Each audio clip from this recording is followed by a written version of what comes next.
Before we begin, please tap that like button, subscribe to our channel, leave a comment, and share your thoughts below. It helps the story reach more hearts. You won't regret sticking with this one to the end. Scarlett Banks was born in a neighborhood most people drove through with their doors locked and windows up.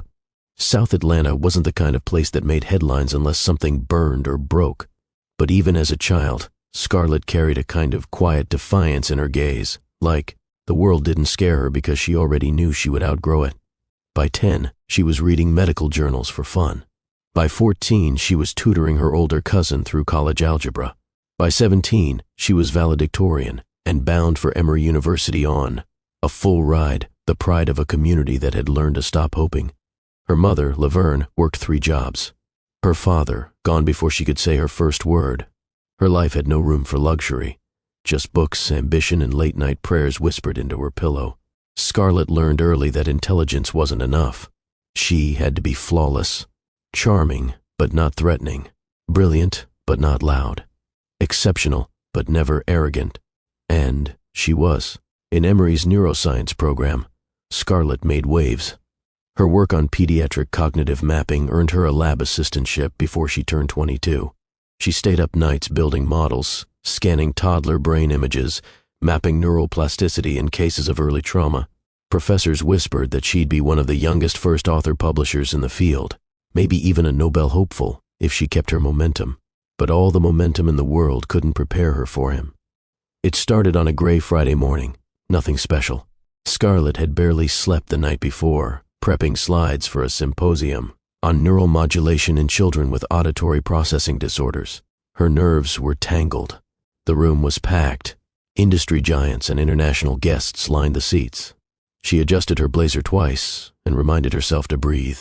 Then he walked in. Daniel Smith. He wasn't on the official speaker list. But the moment he entered, the atmosphere shifted. Black designer suit. Charcoal eyes. That easy, unbothered stride of a man used to owning any room he entered. Founder of Neuronexus, biotech prodigy, the golden boy of Atlanta's startup scene. Whispers flew around the room like sparks. He didn't sit. He leaned against the back wall, arms folded, eyes locked on her. Scarlett kept speaking, but her rhythm faltered. Halfway through her Q&A, he raised his hand. "Interesting hypothesis," he said, smooth voice projecting through the mic-less air. "But your model assumes prefrontal activation can compensate for early sensory deprivation. What happens when emotional input skews processing before age 4? The question wasn't malicious. It was surgical and devastatingly intelligent. Scarlett blinked. He smiled, and just like that, he had her attention. They spoke after the session. What started as a critique turned into a deep-dive conversation about synaptic, remodeling, data scarcity, and the ethics of predictive diagnostics. 20 minutes stretched into 2 hours. He didn't flirt, not the way most men did. There were no lingering stares or lazy compliments, just a steady, focused intensity, like he wasn't just listening to her. He was decoding her. 3 weeks later, she got a message on her lab's voicemail. "Scarlett, Daniel Smith, I want you on my team, but not in a lab coat. Call me." She played it 3 times. Thought about deleting it. She even wrote a long list of reasons why she should say no: her research, her fellowship application, her purpose. But the 4th time she hit play, she picked up the phone. The job wasn't official. There was no contract, no salary, no business card. Just an invitation. She started showing up at Neuronexus brainstorming sessions.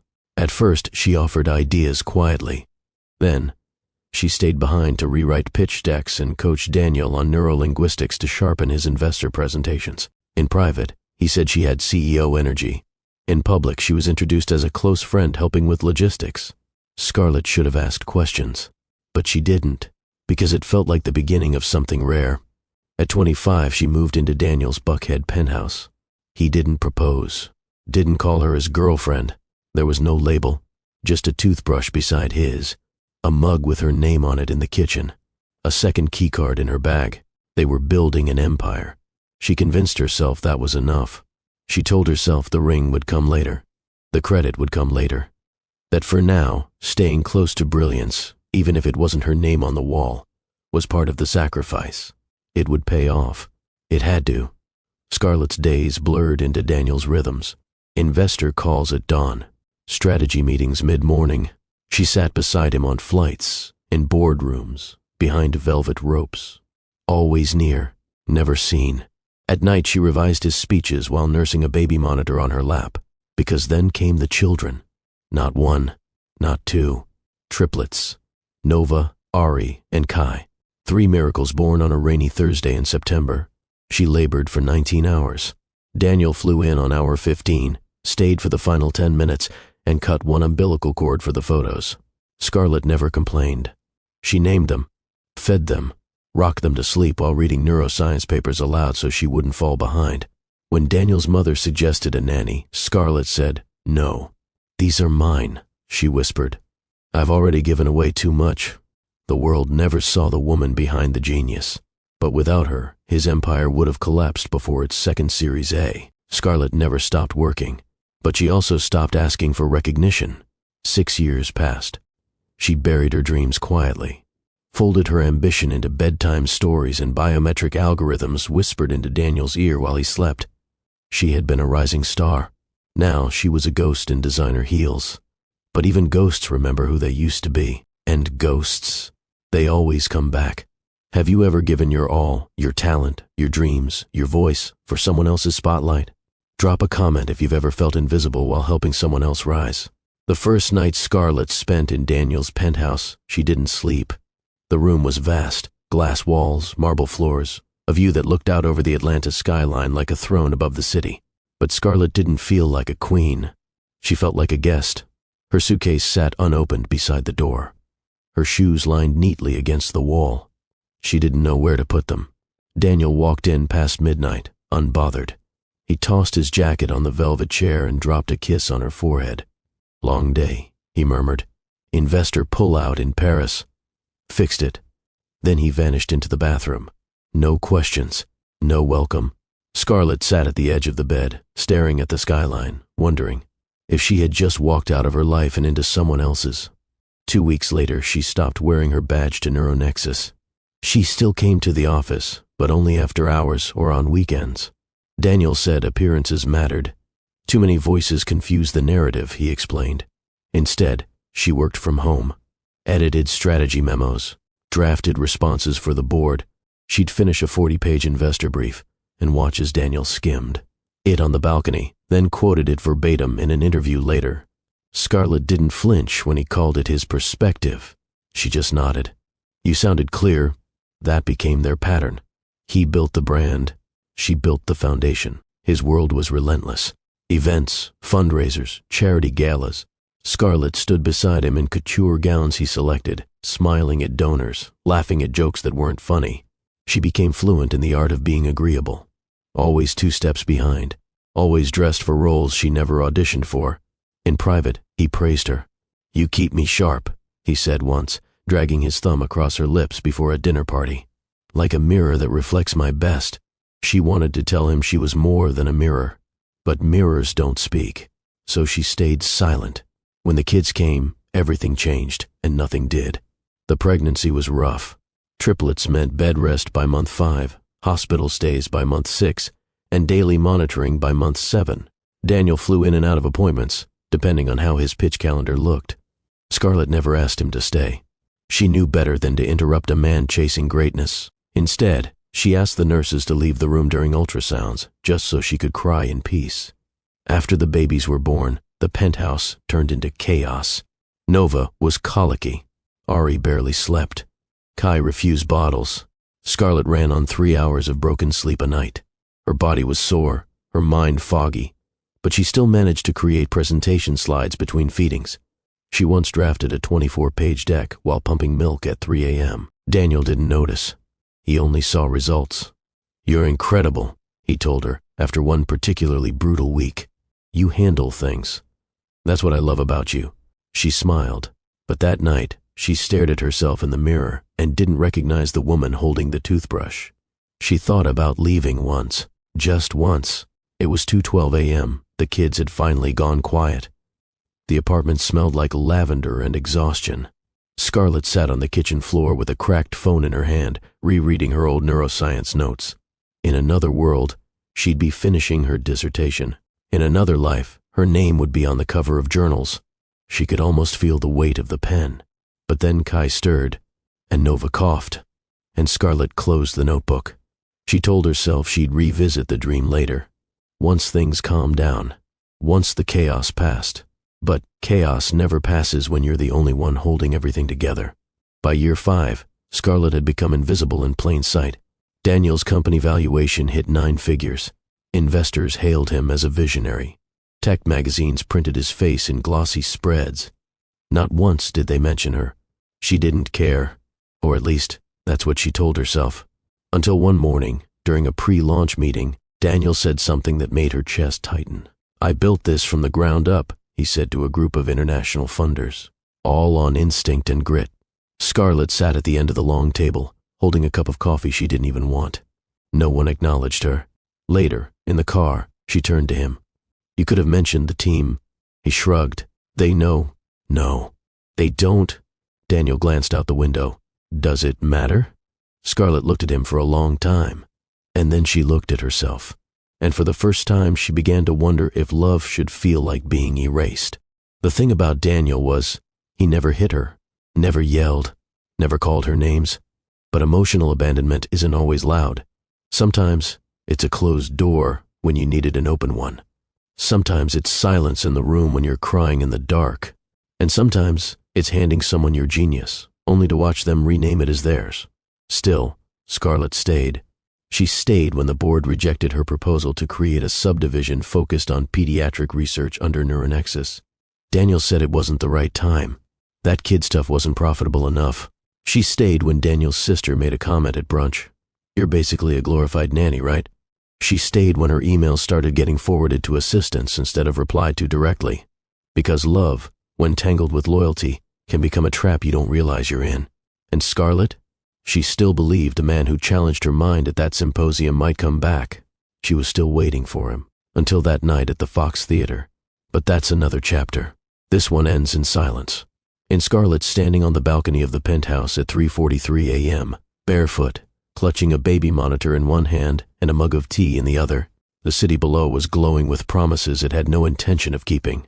Scarlett exhaled slowly and whispered to the sky, "I know who I used to be. I just need to remember." The ring box sat untouched in Scarlett's nightstand drawer. Not because Daniel had proposed and she declined, but because she had once bought it herself, on a random afternoon passing. A tiny shop tucked between a florist and a bookstore in Midtown. It was delicate. Thin gold band, no diamonds. Just simple, honest. She wasn't waiting for Daniel to buy it. She was waiting for the courage to admit she might never need one. But courage was hard to summon when every day required her to be a dozen things for everyone except herself. Scarlett's mornings began before the sun. She'd wake to the buzz of Daniel's first calendar alert, usually around 4:45 a.m. She'd make his protein smoothie, answer his overnight emails, and pack his notes for whatever pitch or breakfast summit awaited him that day. By 6, she was rocking Ari back to sleep after a nightmare. By 7:30, she was ironing Daniel's shirt because the housekeeper had left a crease in the collar. By 8, she was editing Daniel's keynote speech while simultaneously changing Kai's diaper and coaxing Nova into her favorite socks. All before she'd had her first sip of coffee. No one called her wife. She wasn't introduced at events. She wasn't credited in bios. She wasn't listed as a co-founder, though her fingerprints were all over every piece of Neuronexus's DNA. At best, she was the mother of his kids. At worst, she was invisible. And yet, she knew more about Daniel's company than half the executive board. She could recite the monthly burn rate, identify investor preferences from the cadence of their emails, and rewrite an entire patent application while breastfeeding. But knowledge without recognition is just silence with a smarter vocabulary. Daniel's world was obsessed with precision. He wanted every detail immaculate. Dinner reservations on time, speaking points tailored to audience types, socks matching tie tones, everything optimized. Scarlett adapted fast. She was never late, never asked twice, never forgot. She learned how to whisper reminders in the exact tone that wouldn't make him feel corrected. She absorbed his moods like rainfall, reading his jawline tension, his blinking rate, the pauses between sentences. She could tell when he was losing a deal before the client ever spoke. Her job wasn't listed on paper. But she was the glue, and Daniel liked things that didn't need explanation. One night, during a charity gala for neurodivergent youth, a donor mistook her for an event coordinator. "Excuse me," the woman said. "Can you bring another chair for the table?" Scarlett smiled politely and fetched it. Daniel didn't correct the woman. Later in the car, she brought it up gently. "I think she thought I was staff." "You handled it well," he replied. "No reason to embarrass anyone." Scarlett looked out the window and didn't respond, but inside, something in her shifted. She wasn't embarrassed. She was tired. The triplets became her world. Nova was the emotional one, always watching, always listening. Ari had a quiet rage beneath his calm exterior. And Kai? Kai was joy, laughter, mischief wrapped in curls. Scarlett built routines around them. Breakfast stories, playroom labs, afternoon nature walks. She used neuroscience games to stimulate their early cognition, tracking their speech and motor development with precision that would make any academic proud. She wasn't just raising them. She was shaping brilliance. She told herself that was enough. But at night, once they were asleep, and Daniel was away, again, Scarlett would sit on the floor with her old journals and wonder who she was without everyone else's needs to fulfill. Daniel's family never accepted her. They smiled, they nodded, but they never saw her.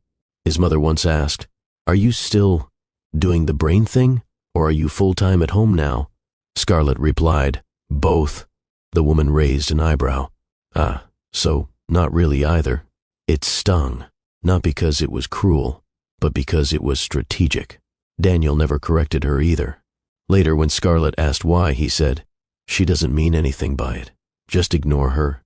But ignoring only works when your self-worth isn't being chipped away by people you're forced to sit beside. Scarlett learned to keep her wins to herself. When an academic journal reached out to reprint one of her early conference papers, she celebrated alone. When her toddlers used advanced sentence structure months before their age group, she wrote it in her notebook and smiled silently. When her former professor emailed asking if she'd consider returning to research, part-time, she drafted a reply, deleted it, and never mentioned it to Daniel. There wasn't space for two stars in their household. One had to dim. Daniel believed in merit. He often said, "People rise to their level. If they don't, they weren't ready." Scarlett had risen. Quietly. Repeatedly, without applause, and yet she was still at the bottom of the guest list. On their 6th anniversary, not of marriage but of the day she moved in, Daniel brought home an orchid. No dinner, no card, no reflection, just a flower and a nod. Scarlett accepted it with a smile, but after he left the room she gently placed it in the trash, not out of anger, but because it was too beautiful to be wasted on pretending. The neighbors in Buckhead referred to her as Daniel's woman. Not partner, not fiancé, just an attachment. One woman once asked, "Do you ever miss working, or are you fulfilled by domestic things?" Scarlett responded kindly, always kindly. But at home, she dug out her old thesis notes, dusted off her Emory folders, and reread the words she once wrote about cognitive imprinting and emotional scaffolding in early childhood. She remembered how she used to believe she'd change the world. She laughed bitterly, then tucked the papers beneath her pillow, as if they could remind her who she used to be in her dreams. On a rainy Saturday, while Daniel was away at a tech summit in San Diego, Scarlett took the kids to a museum. They wandered through exhibits, hands sticky with snacks, faces lit with curiosity. At one point they stumbled upon a neuroscience display, a replica of a child's brain, surrounded by digital projections showing how language evolved through the first 3 years. Scarlett stood frozen. That was her model. The design, the mapping, the structure. She had pitched it in a research forum years ago, before Neuronexus, before Daniel. Someone had recreated it. She wasn't credited, but she knew it was hers. She touched the glass and whispered, "Still here." Have you ever watched someone take your idea and present it like it was their own? Tell us your story below. Your voice matters here. Also, don't forget to hit the subscribe button and like this video before we continue. That night, Scarlett put the kids to bed and sat in the living room with a glass of water. No wine, no distractions, just silence. She opened a blank document, typed 2 words, Chapter 1, She didn't know what the book would be, but she knew it had to start somewhere.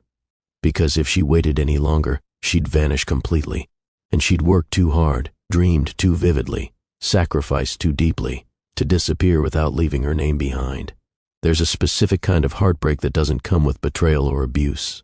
It comes from being overlooked, from standing beside someone for years, only to realize you were always invisible to them. That was the heartbreak Scarlett carried, not loud, but constant. In Daniel's world, gratitude was rare. Applause was for shareholders. Appreciation came in transaction form, bonuses, gifts, performance charts. Scarlett didn't get bonuses. She got thank yous whispered when no one else was around, and even those were infrequent. But she kept showing up, because somewhere deep inside, she still believed love wasn't always loud, that maybe what they had was unspoken but understood. It wasn't. She noticed it one morning during a team retreat in Charleston. Daniel had flown his executive leads to a private villa for a 3-day vision reset. Scarlett came along, not officially, of course.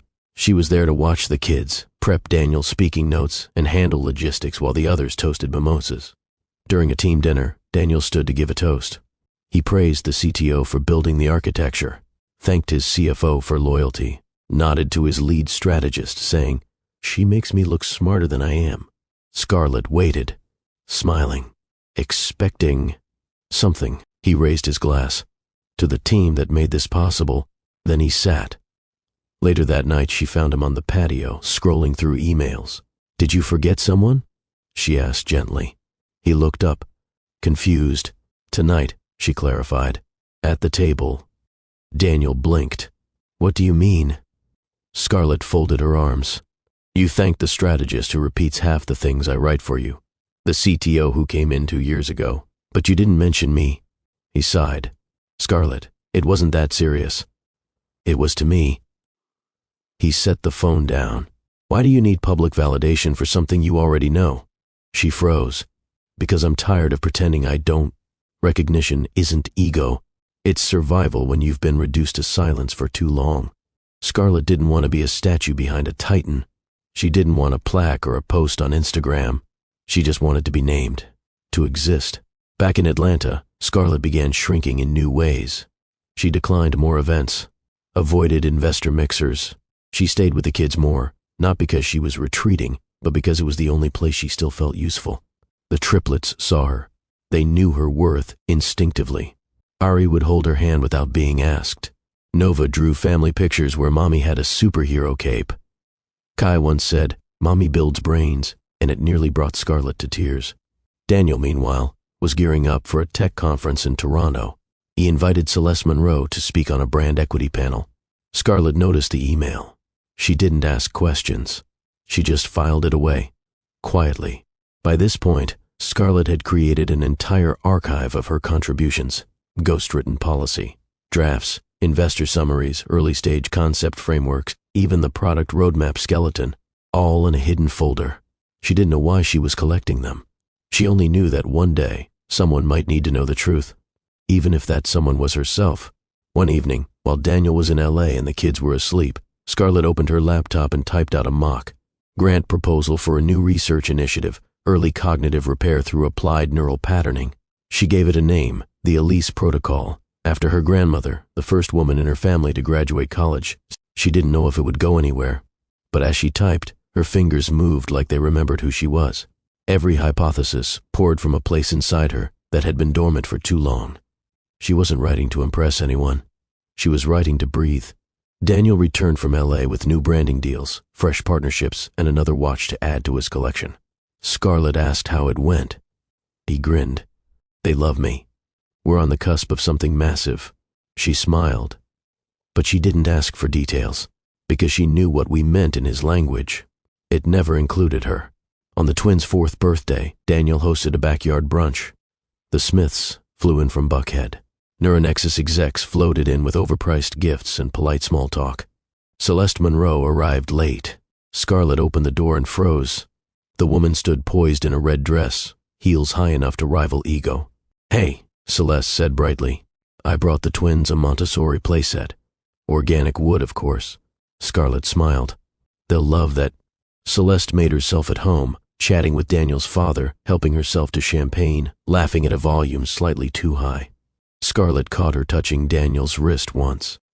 Daniel didn't pull away. He didn't look at Scarlett either.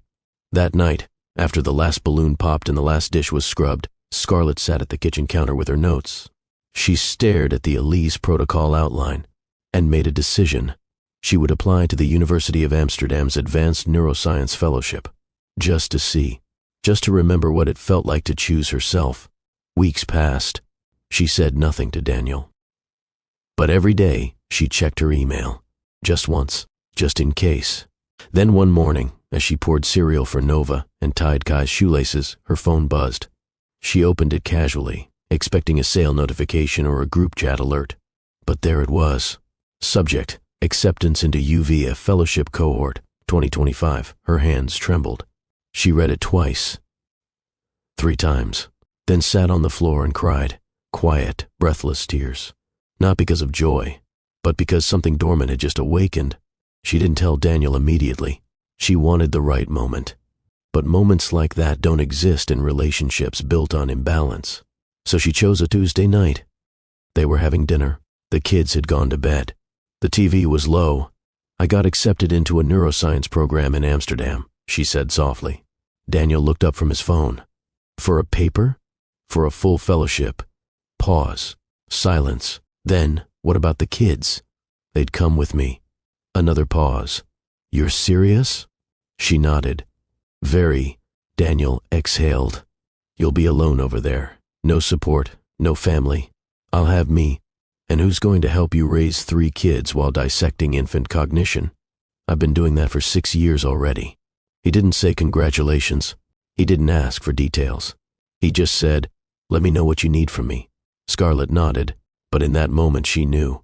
He had never truly seen her, and she was done begging to be seen. That night, as she packed her old notebooks into a single suitcase, she whispered to herself, I'm not leaving for Amsterdam. I'm leaving for me. Scarlett had never cared for Atlanta's high society scene. The champagne always tasted like performance, and the smiles were stretched tight like corsets. Still, she'd gone to every gala, every launch, every award night. She showed up for Daniel, dressed in gowns he liked, styled to match the image he crafted. But that night felt different. Daniel's 37th birthday was being held at the Fox Theater, historic, lavish, dramatic. A venue meant for declarations, not whispers. Scarlett was late, though not by accident. She'd spent the day with the kids, helping Ari build a cardboard city, brushing Nova, his hair into soft twists, and letting Kai spill pancake syrup all over her silk top. It was life, messy and beautiful. When she finally changed, she picked a simple black dress, no designer label, no statement heels, just her. In her hand, she carried a small, gift-wrapped box. Inside it, a worn leather journal filled with Daniel's early startup scribbles, annotated by her own ideas from 6 years ago, and a vintage Rolex, an exact model he once pointed at in a window and whispered, someday. She hadn't wrapped them for effect. She wrapped them out of love. That was her mistake. The moment she stepped into the theater's marbled lobby, she felt it. A shift. A chill. Something off. Laughter echoed from the mezzanine, where Daniel's circle congregated around the private bar. Scarlett made her way up the grand staircase. Every heel click felt louder than it should have. At the top, she spotted him. Daniel, smiling wide, dressed in a sharp navy tux, surrounded by familiar faces. And then she saw her. Celeste Monroe, the influencer turned brand consultant. Blonde, lithe, dressed in scarlet silk that clung like a second skin. She was feeding Daniel a piece of cake, laughing as icing smeared the corner of his mouth. Daniel leaned forward and let her wipe it away with her thumb. His family roared with amusement. Scarlett stood frozen. No one noticed her. Correction. No one acknowledged her. She blinked slowly, shifted her weight. Daniel finally turned as if hearing a distant bell. Oh, he said with a polite smile. Perfect timing. Perfect timing? Like she was a server delivering a second bottle of wine. We should talk, he added. Upstairs. No apology. No guilt. Just casual suggestion, like nothing had ruptured. Scarlett nodded. She followed him to one of the private suites overlooking the ballroom. The door clicked shut. He didn't offer her a seat. He didn't take one either. He reached into his jacket and pulled out an envelope, set it on the glass table between them. Scarlett looked at it, said nothing. "It's a check," Daniel said. "4 million. Her throat tightened. "You deserve comfort," he continued. "Peace. The Decatur house is yours. The kids' tuition will be covered indefinitely. You won't have to work. You'll be free." Scarlett's grip on the gift box tightened. "Free?" she echoed. He nodded, as if he were offering her emancipation from a burden. Scarlett tilted her head. "And this is your idea of freedom?" Daniel didn't blink. "You've sacrificed a lot. This is me, making it right." She could have screamed. She could have hurled the journal at him, thrown the Rolex in his face, reminded him of every speech. She helped him write every algorithm she tested in the quiet corners of their shared life. But she didn't. Instead, she placed the wrapped gift on the table beside the envelope and smiled. "Thank you," she said softly. Daniel blinked, caught off guard. "For what?" he asked. "For finally letting me see." He opened his mouth, but she was already turning. She didn't even mention the watch. She didn't ask for an explanation. She didn't need one. Some truths arrive quietly. As she descended the staircase back into the ballroom, something inside her snapped into place, not like glass breaking, but like a bone finally aligning after a long dislocation. Celeste watched her pass, lips curled in amusement. Scarlett met her eyes and smiled, not out of spite, but because she already knew. Celeste wasn't the win. Daniel wasn't the prize, and she was no longer playing. Outside, the city felt warmer. She didn't cry. She didn't look back. She walked down the street in heels that suddenly didn't ache, shoulders lighter than they had been in years. She hailed a cab, told the driver to wait while she ran into the theater coat check. She collected her wrap, her clutch, and her dignity. Back at home, the kids were asleep.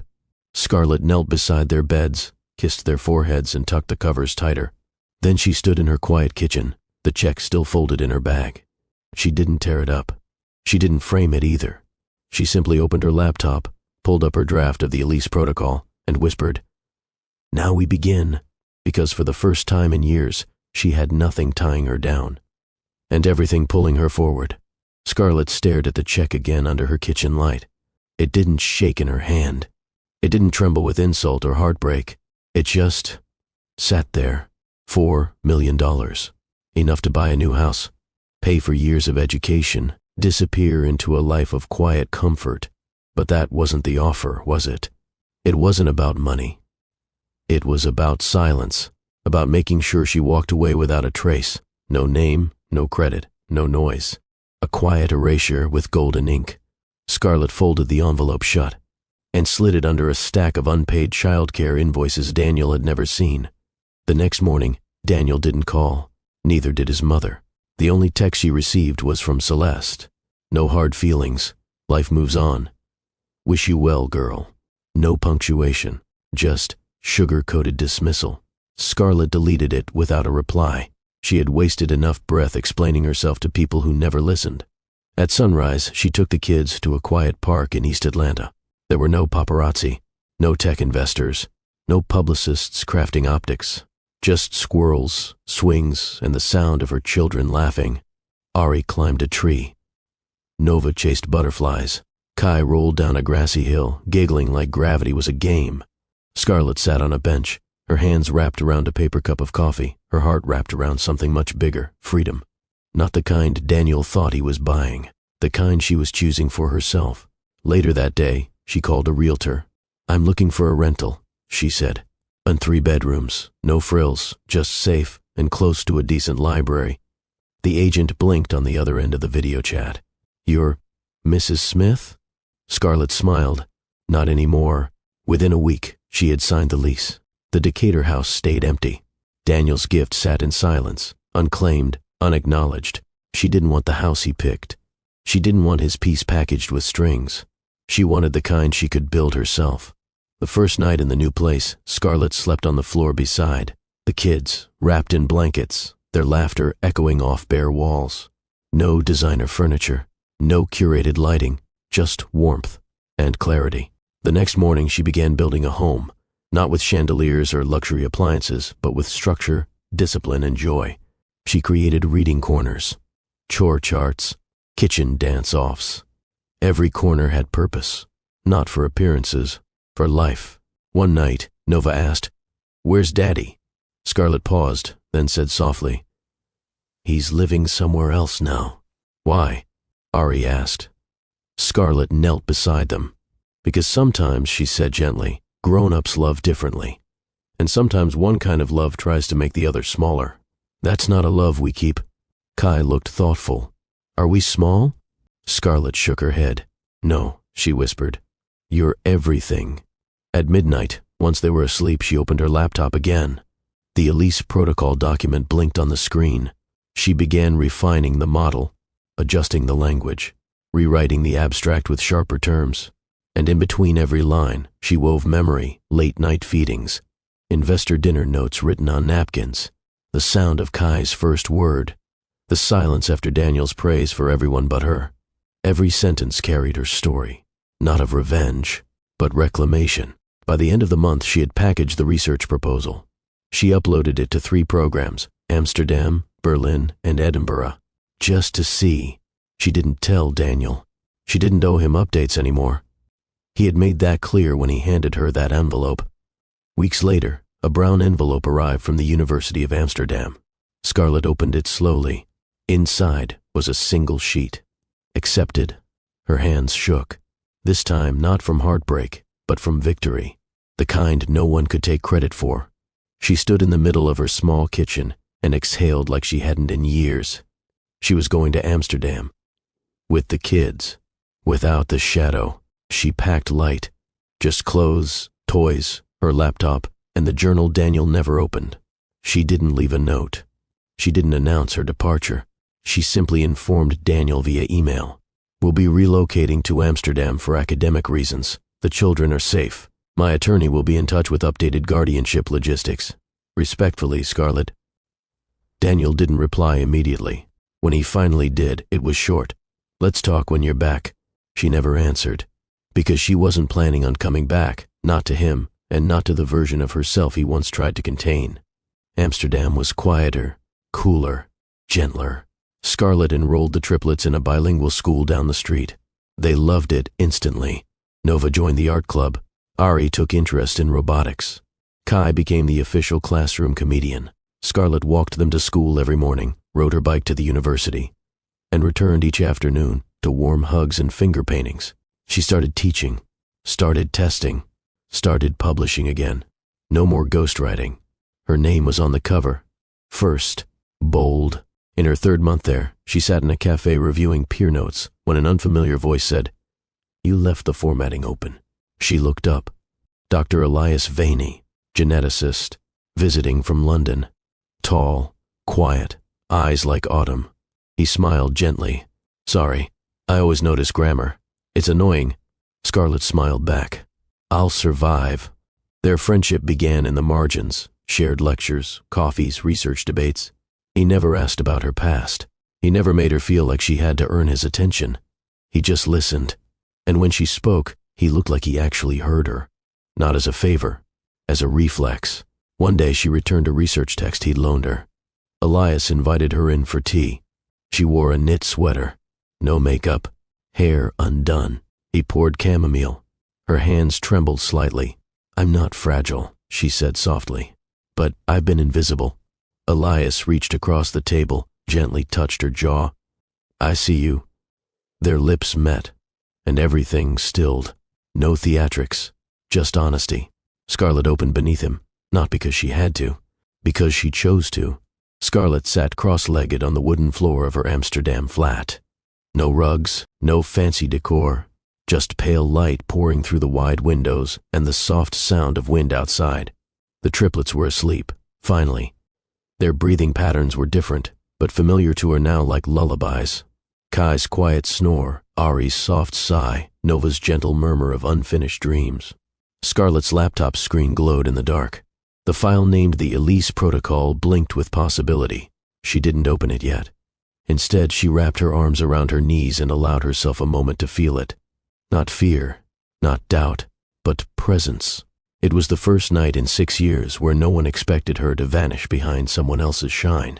The flat wasn't glamorous, It smelled faintly of paint and freshly delivered cardboard boxes, but it was hers.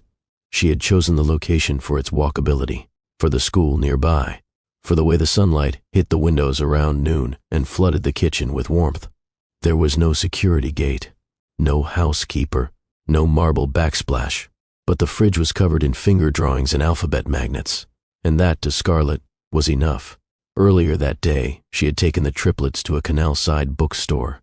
Nova had found a Dutch picture book about mermaids. Kai insisted on a science puzzle. Ari, more quiet than usual, asked for a journal. "I want to write what I see," he said. Scarlett ruffled his hair. "Write everything," she told him.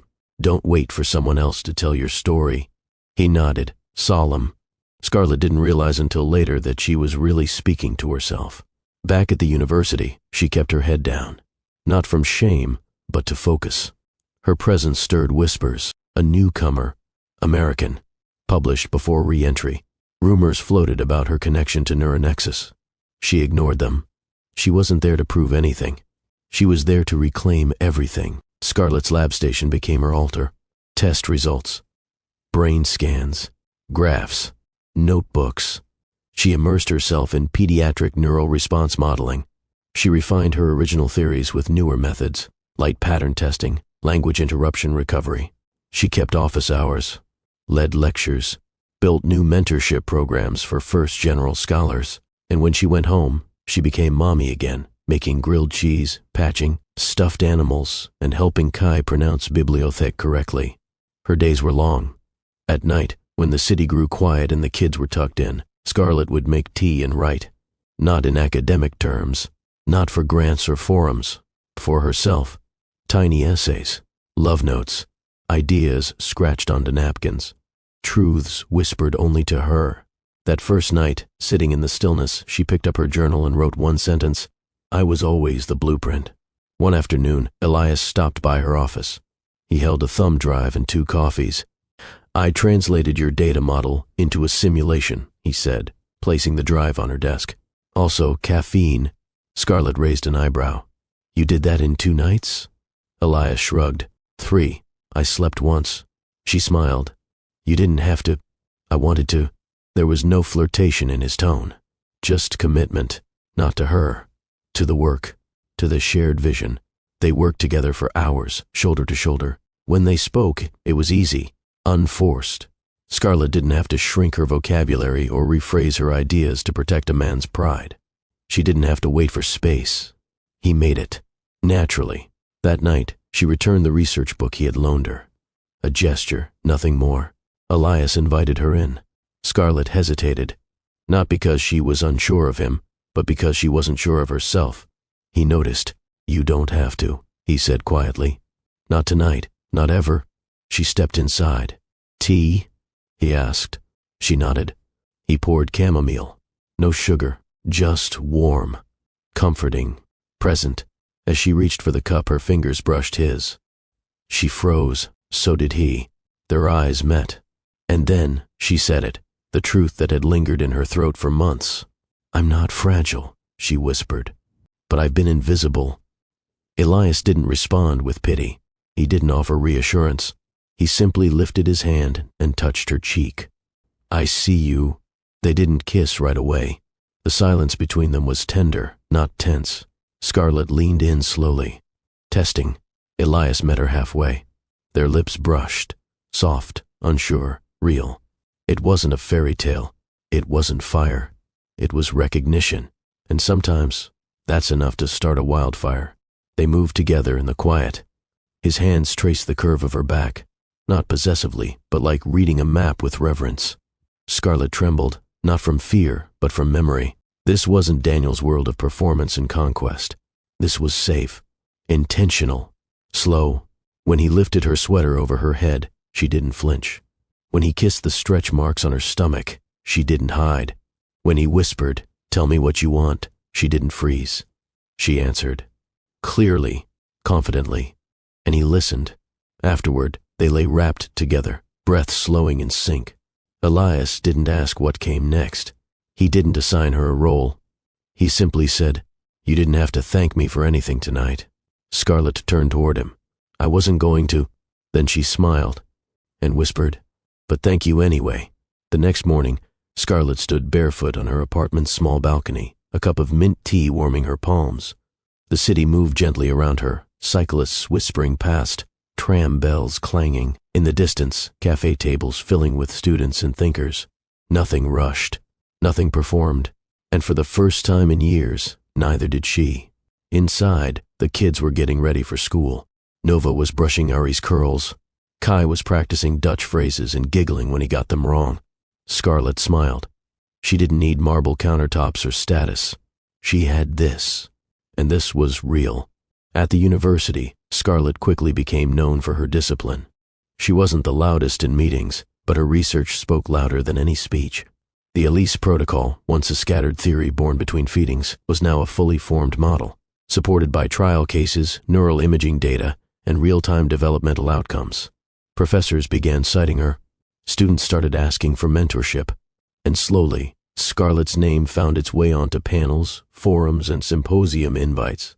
Not as Daniel Smith's former partner, not as the woman behind Neuronexus, but as Dr. Scarlett Banks. She hadn't just reinvented herself. She had finally been restored. In the evenings, after class and lab work, she walked the canals with the kids. They fed ducks, picked tulips, read stories in 3 languages. They weren't just adapting, they were thriving. Ari started writing poetry in his journal. Nova joined a coding group. Kai became friends with a boy who taught him how to ride without training wheels.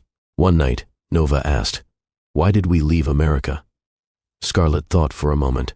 "Because Mommy needed to remember who she was," she answered. Nova blinked. "Did you forget?" "No, baby," she said, kissing her daughter's forehead. "But someone else tried to make me." Back at the lab, Elias and Scarlett continued working closely. Their bond deepened, not in dramatic declarations, but in the details. He remembered how she took her coffee. She noticed how he always tapped his pen when deep in thought. They challenged each other intellectually, respected boundaries, and never assumed access. One afternoon, while reviewing case notes, Elias asked, "What's your biggest fear?" Scarlett didn't hesitate. "Waking up in someone else's life again." He nodded, then said, "My fear is not recognizing myself in mine." Their eyes met. No follow-up needed. Some connections live in quiet understanding. On their next night together, there was no hesitation. Scarlett arrived at Elias's apartment wearing a long cream sweater over leggings. No makeup, no pretense. He opened the door with a smile and didn't say a word. He just stepped aside and let her in. That night was different. Still slow, still tender, but full of certainty. They kissed like people who had learned not to waste time.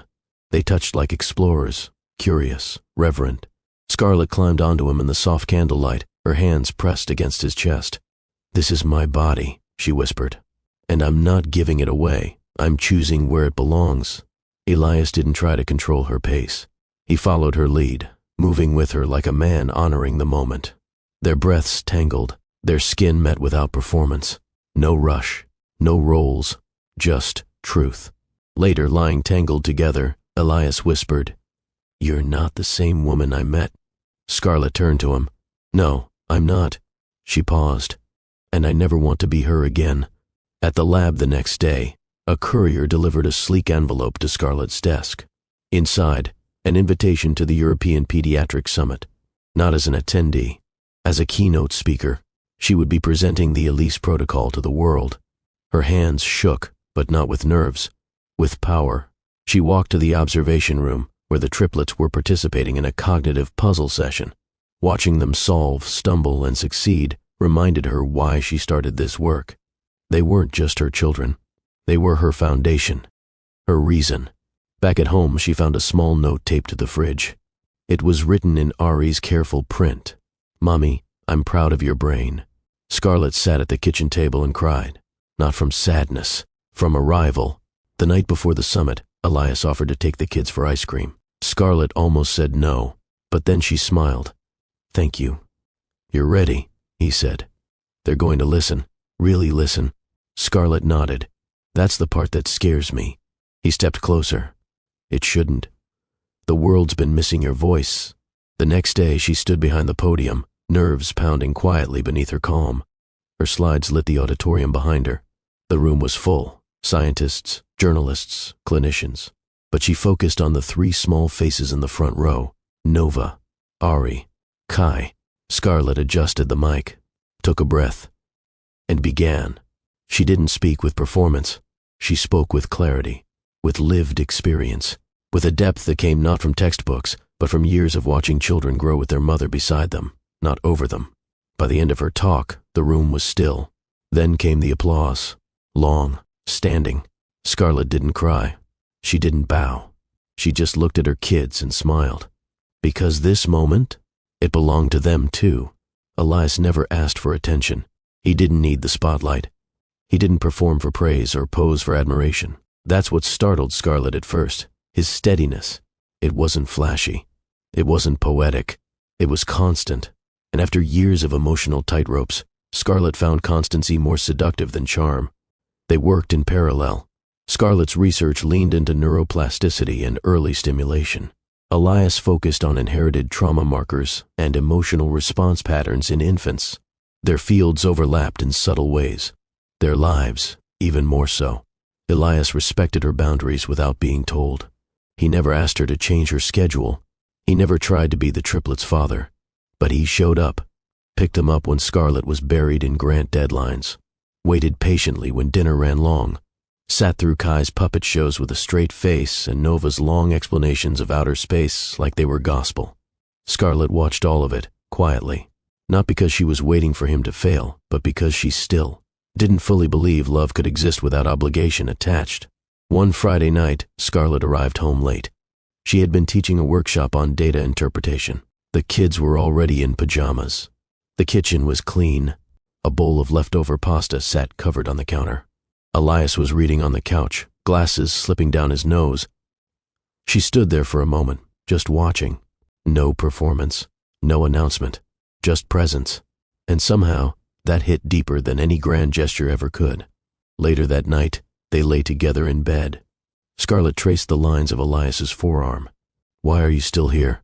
she asked softly. He didn't pretend not to understand. He just turned to her and said, "Because I want to be." She nodded. But her voice came again, quieter. "What if I fail?" "You won't," he said. "But even if you did, I'd still be here." Scarlett's throat tightened. No one had ever said that to her before, not without a condition attached. Over time, Elias began integrating more naturally into her life, not as a replacement, not as a rescuer, but as a witness. He offered solutions without undermining her. He challenged her ideas without challenging her authority. He never tried to lead her work. He walked beside it. The children noticed too. Ari started asking Elias questions during dinner. Nova began slipping her artwork into his satchel for review.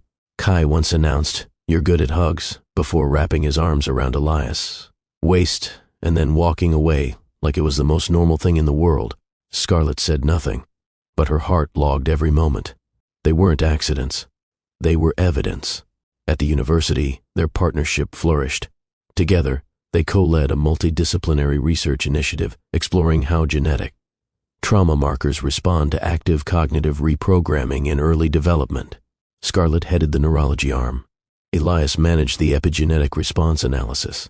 Their papers were balanced, their citations sharp, and neither of them needed to dominate the headline. It was the first time in her professional life Scarlett felt equal, not tolerated, not used, equal. After presenting at a regional medical conference, they walked along the canal in silence. The air was cold. Elias offered his scarf. Scarlett accepted it. They didn't hold hands. They didn't need to. Everything between them was spoken already. But halfway across the bridge, Scarlett paused. "I never asked you what you want," she said. "From this..." Elias turned toward her. "You..." She blinked. "But I come with baggage." He raised an eyebrow. "They're not baggage. They're your people. But my life is chaotic. I like quiet. Chaos balances me." She swallowed. "And the past..." He took a step closer. She didn't kiss him then. She didn't need to. She already knew. This was a man who saw her not as a project or prize, but as a partner.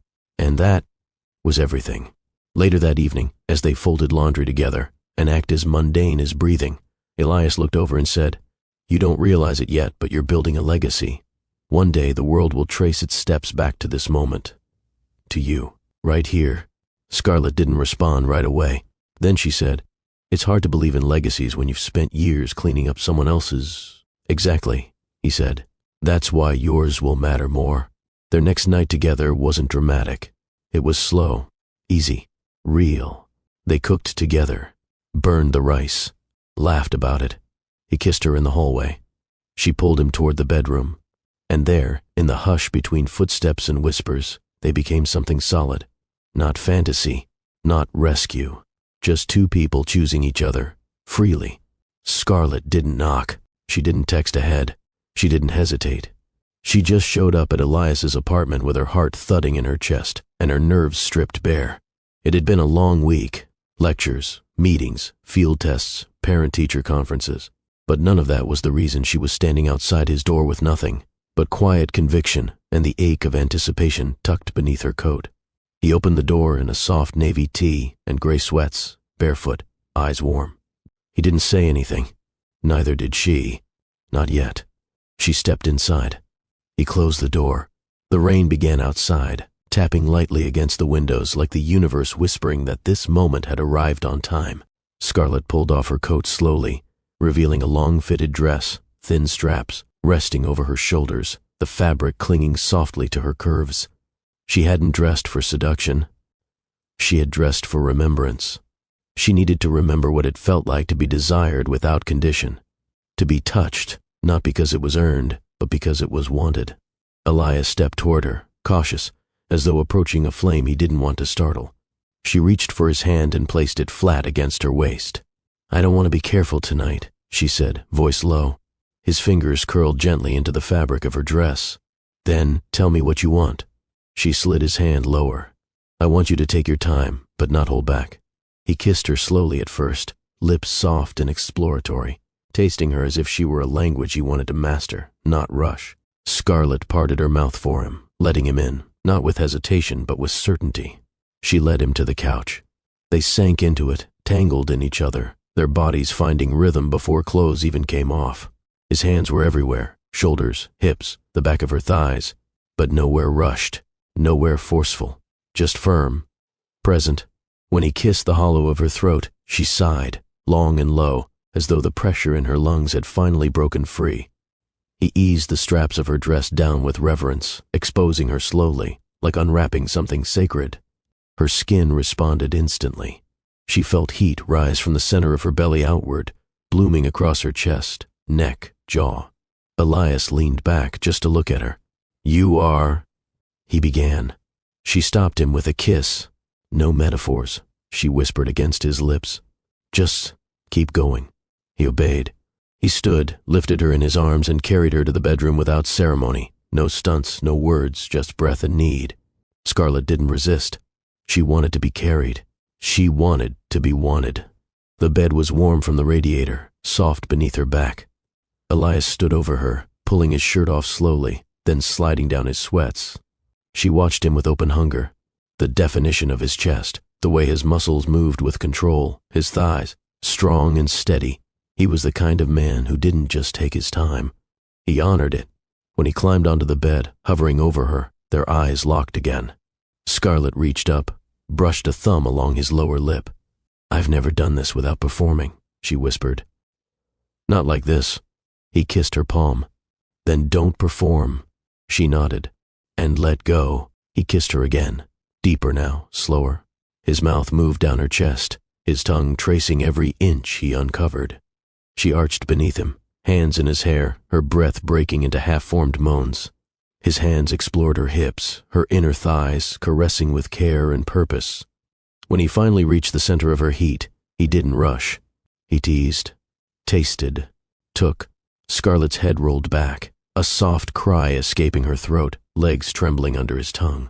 She had never felt so fully consumed, so seen, so undone. Elias moved up, kissing a trail along her stomach, her ribs, the curve of her jaw. She pulled him down by the back of the neck. "I need you inside me," she whispered, voice thick with desperation.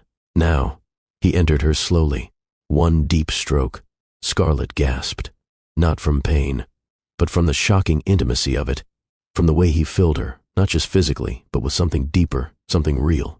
Her hands clutched his back, nails pressing into his skin as he began to move. Not fast, but deep, measured, like he was answering every question her body had ever been too afraid to ask. They moved together like memory and melody, raw and rhythmic.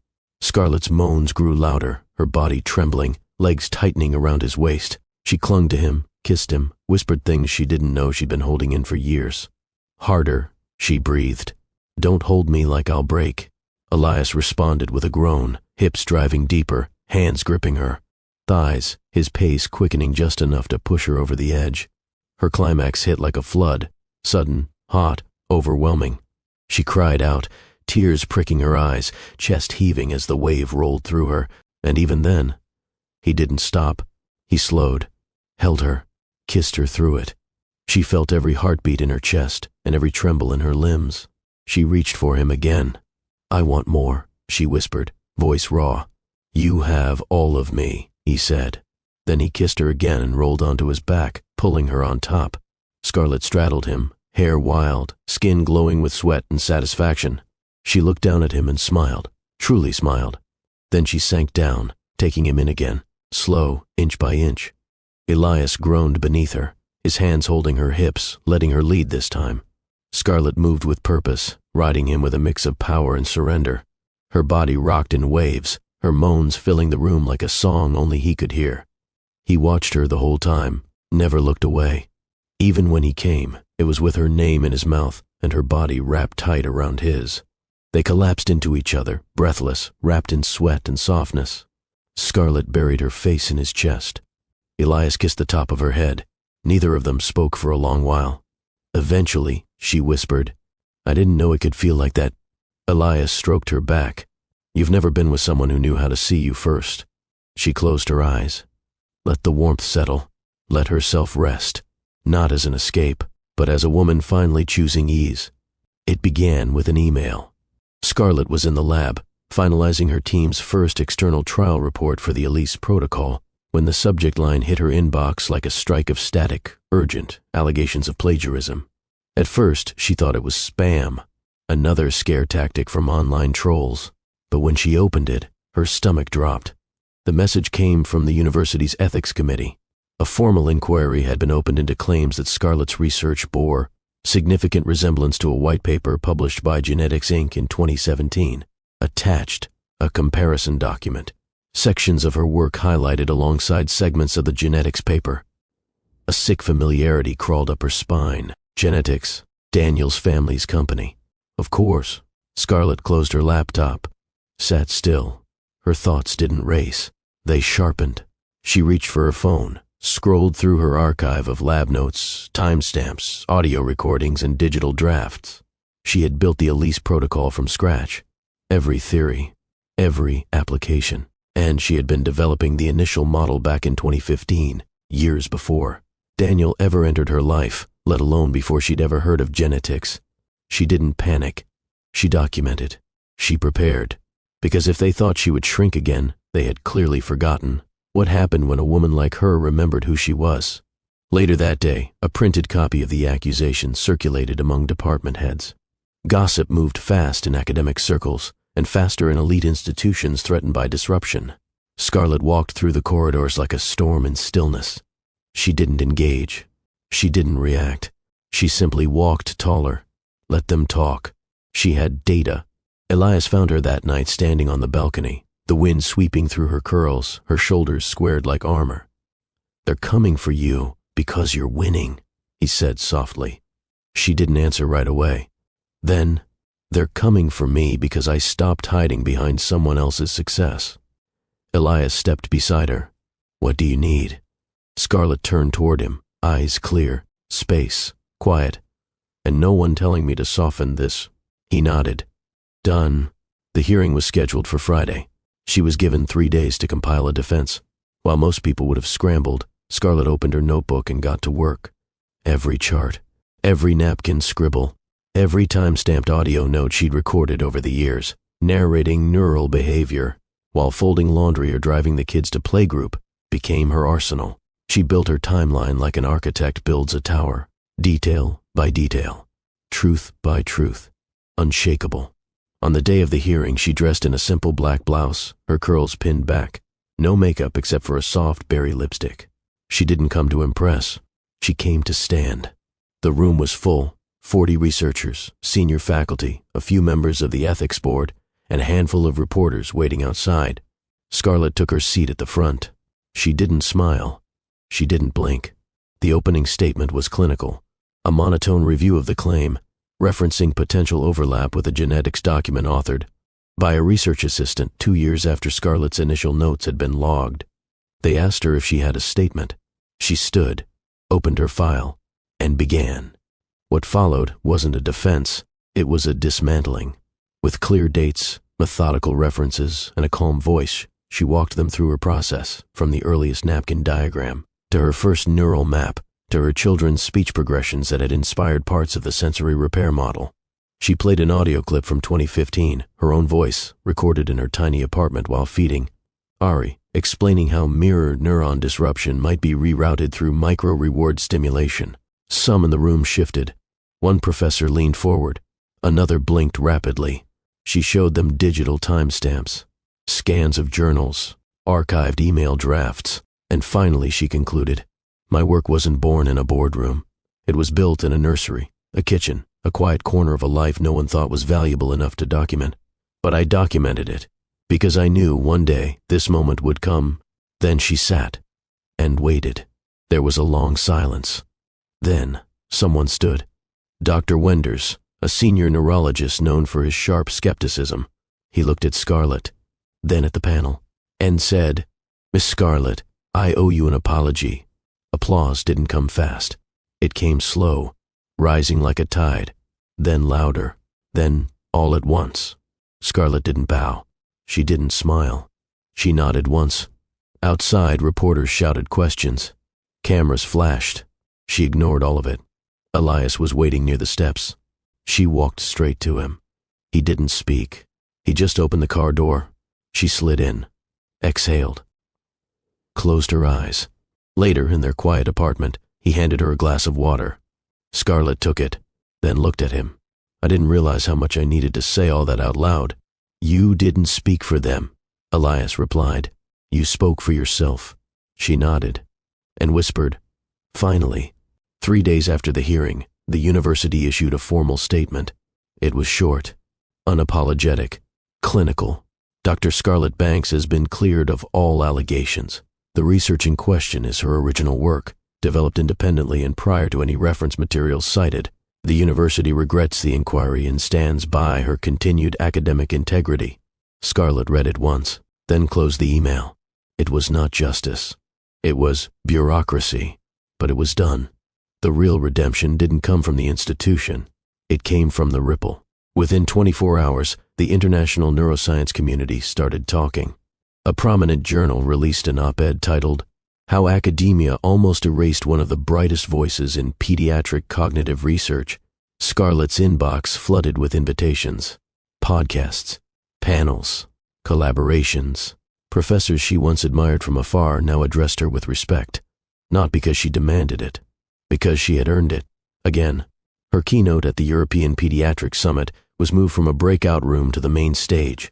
She didn't change her presentation. She didn't add slides. She just changed her tone.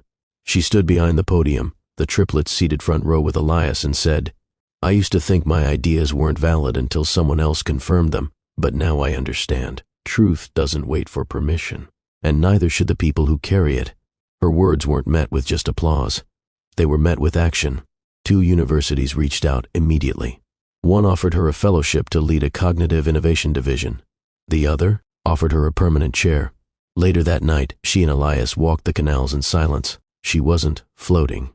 She was grounded. Scarlett had been lifted before, by Daniel, by promises, by appearances. This was different. This was earned from the marrow. At home, Ari gave her a handmade award cut from cardboard and glitter glue. Nova read her a poem she'd written about mommy's brain-saving kids. Kai, not to be outdone, declared he was building a superhero based on her work. Scarlett listened, smiled, and felt full, not with pride, with peace. The next week, she was asked to give a televised interview. She almost declined, not out of fear, but because she didn't want to dilute her story into a soundbite. Elias said, "Tell them the truth, the real one, not the shiny one." She agreed. The interview aired on a Wednesday night. Scarlett wore a soft burgundy blouse, no jewelry, and her hair down in curls. The host asked, "How did it feel, being accused of stealing your own work?" Scarlett didn't flinch. "I wasn't shocked. I was expected to stay quiet, to vanish. But I've done that before. This time I knew better." "And what would you say to women who've given their best ideas to someone else?" Scarlett leaned forward slightly. "Take them back." The clip went viral, not because it was dramatic, but because it was honest. Comment sections filled with stories from women across industries, scientists, nurses, artists, teachers, people who had been made to feel small while carrying things too big for credit to cover. One night she received a handwritten letter from a mother in Brazil. Her child had been part of an early trial using Scarlett's model. The mother wrote, "He speaks now. He says, 'Mama, you changed my life, and you don't even know my name.'" Scarlett cried reading it, not because she wanted thanks, but because the work was finally touching the people it was meant for, directly, without filters.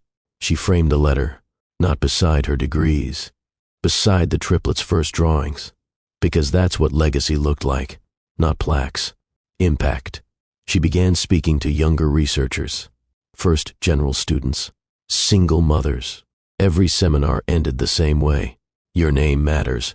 Put it on your work, say it out loud, don't let them forget it." And they didn't. Her sessions began to fill beyond capacity. She started mentoring full-time. The Horizon Institute, one of Europe's most prestigious neurological bodies, invited her to head its pediatric cognition wing. Full autonomy, full recognition, full control. She accepted, not because she needed a title, but because she had earned the authority to say yes on her own terms. Elias surprised her with a small dinner that night. Just him, the triplets, and a homemade cake with icing that read, "Chief of Brains and Bravery." They laughed until Kai got frosting in his curls. Scarlett stood in that candlelit kitchen, watching her life glow. It wasn't fancy. It wasn't famous. It was real. And hers. The room was dim, lit only by the amber glow of a lamp in the far corner. Rain pattered gently against the window pane, a quiet rhythm in the background. As Scarlett stepped out of the bathroom, towel drying her hair, Elias sat on the bed, legs stretched out, reading one of her old research drafts she'd left open on the desk. "You rewrote the whole second phase," he said, glancing up. "It's stronger, sharper." Scarlett tossed the towel over the chair and walked toward him in nothing but an oversized t-shirt that hung mid-thigh. She shrugged. "I needed it to reflect where I am now." He looked at her a beat longer, then closed the folder and set it aside. "So where are you now?" Scarlett crawled onto the bed, straddling his legs without hesitation. "Here," she said, her voice low. "With you." Wanting more, he leaned up, kissed her gently at first, then deeper. Scarlett grabbed the hem of her shirt and pulled it over her head, dropping it to the side without breaking eye contact. She wasn't hesitant, not anymore. Her body was no longer a battleground or a performance. It was hers, and she was choosing this moment, choosing him. Elias sat back slightly, his hands settling on her waist. His eyes scanned her with a look that wasn't possessive. It was appreciative, almost reverent. "You look like power," he whispered. "I feel like it," she replied, guiding his hands lower. Their mouths met again, this time with heat, the kind of heat that didn't demand. It invited. He kissed her throat, her collarbone, the space between her breasts, making her shiver with each press of his lips. She moaned softly, rocking against him, hands threading through his hair as her need deepened. She pushed him back against the pillows, climbed over him fully, and took her time, not to tease, but to savor. Scarlett kissed her way down his chest, her fingers trailing lightly over his skin, feeling every muscle shift beneath her. When he groaned, low and deep, she smiled. She loved that sound. She loved knowing she had caused it. Elias sat up, cupping her face with both hands. "You're not who you used to be." "No," she breathed. "I'm more." Then she kissed him again, harder, wetter, hungrier. He laid her down gently and slipped between her legs, his mouth on her inner thigh, his breath teasing her in all the right ways. Her hands fisted the sheets. "Elias," she gasped. He looked up, smiling, Tell me what you want." Scarlet met his eyes. Everything. He gave it to her. His tongue was skilled, steady, relentless. She came fast, arching off the mattress with a cry that echoed against the walls. But he didn't stop. He kept going, drawing every aftershock from her body until she was, trembling beneath him, her skin flushed and glistening with heat. When he finally moved up and entered her, it felt like the last piece of something falling into place. Scarlet gasped again, not because it hurt, but because it felt like coming home. They moved together in sync, her legs wrapped tight around his waist, her nails digging into his back as he drove deeper. Elias kissed her neck, whispered her name like it was a vow. Her body clung to his like it had found its match. Not someone to worship, not someone to serve, but someone to burn with. Scarlet rolled on top again, her rhythm confident, her body wild. She rode him like she had nothing to prove, only everything to feel.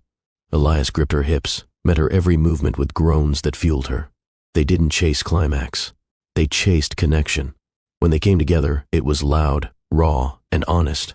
No holding back, no hiding. Just two bodies, two minds, two hearts, aligned. Afterward, Scarlet lay with her head on his chest, their breaths slowing, the room humming with a different kind of quiet. The kind that comes when you finally let yourself be seen, not just in love. She tilted her head up. I used to think passion had to be controlled, that it was dangerous. Elias brushed his fingers through her curls, and now? She kissed his jaw. Now I know, it's the fire that kept me alive. Scarlet stood in front of the mirror, wrapped in a bedsheet, watching the faint light of morning pour across her shoulders. The room still smelled of him, Elias, and of her, the skin-warm scent of intimacy, of comfort without compromise. She turned, her bare back catching the golden haze. There was a softness in her eyes now, but no hesitation. This wasn't about seduction. This was reclamation. Elias stirred behind her, the sheets rustling.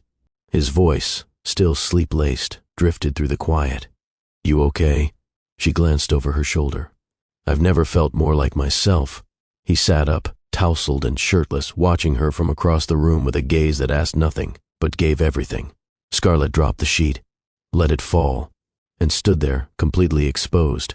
She didn't cover her scars. She didn't flinch from the stretch marks across her hips or the fullness in her thighs. Instead, she walked to him slowly. Elias's eyes never wavered.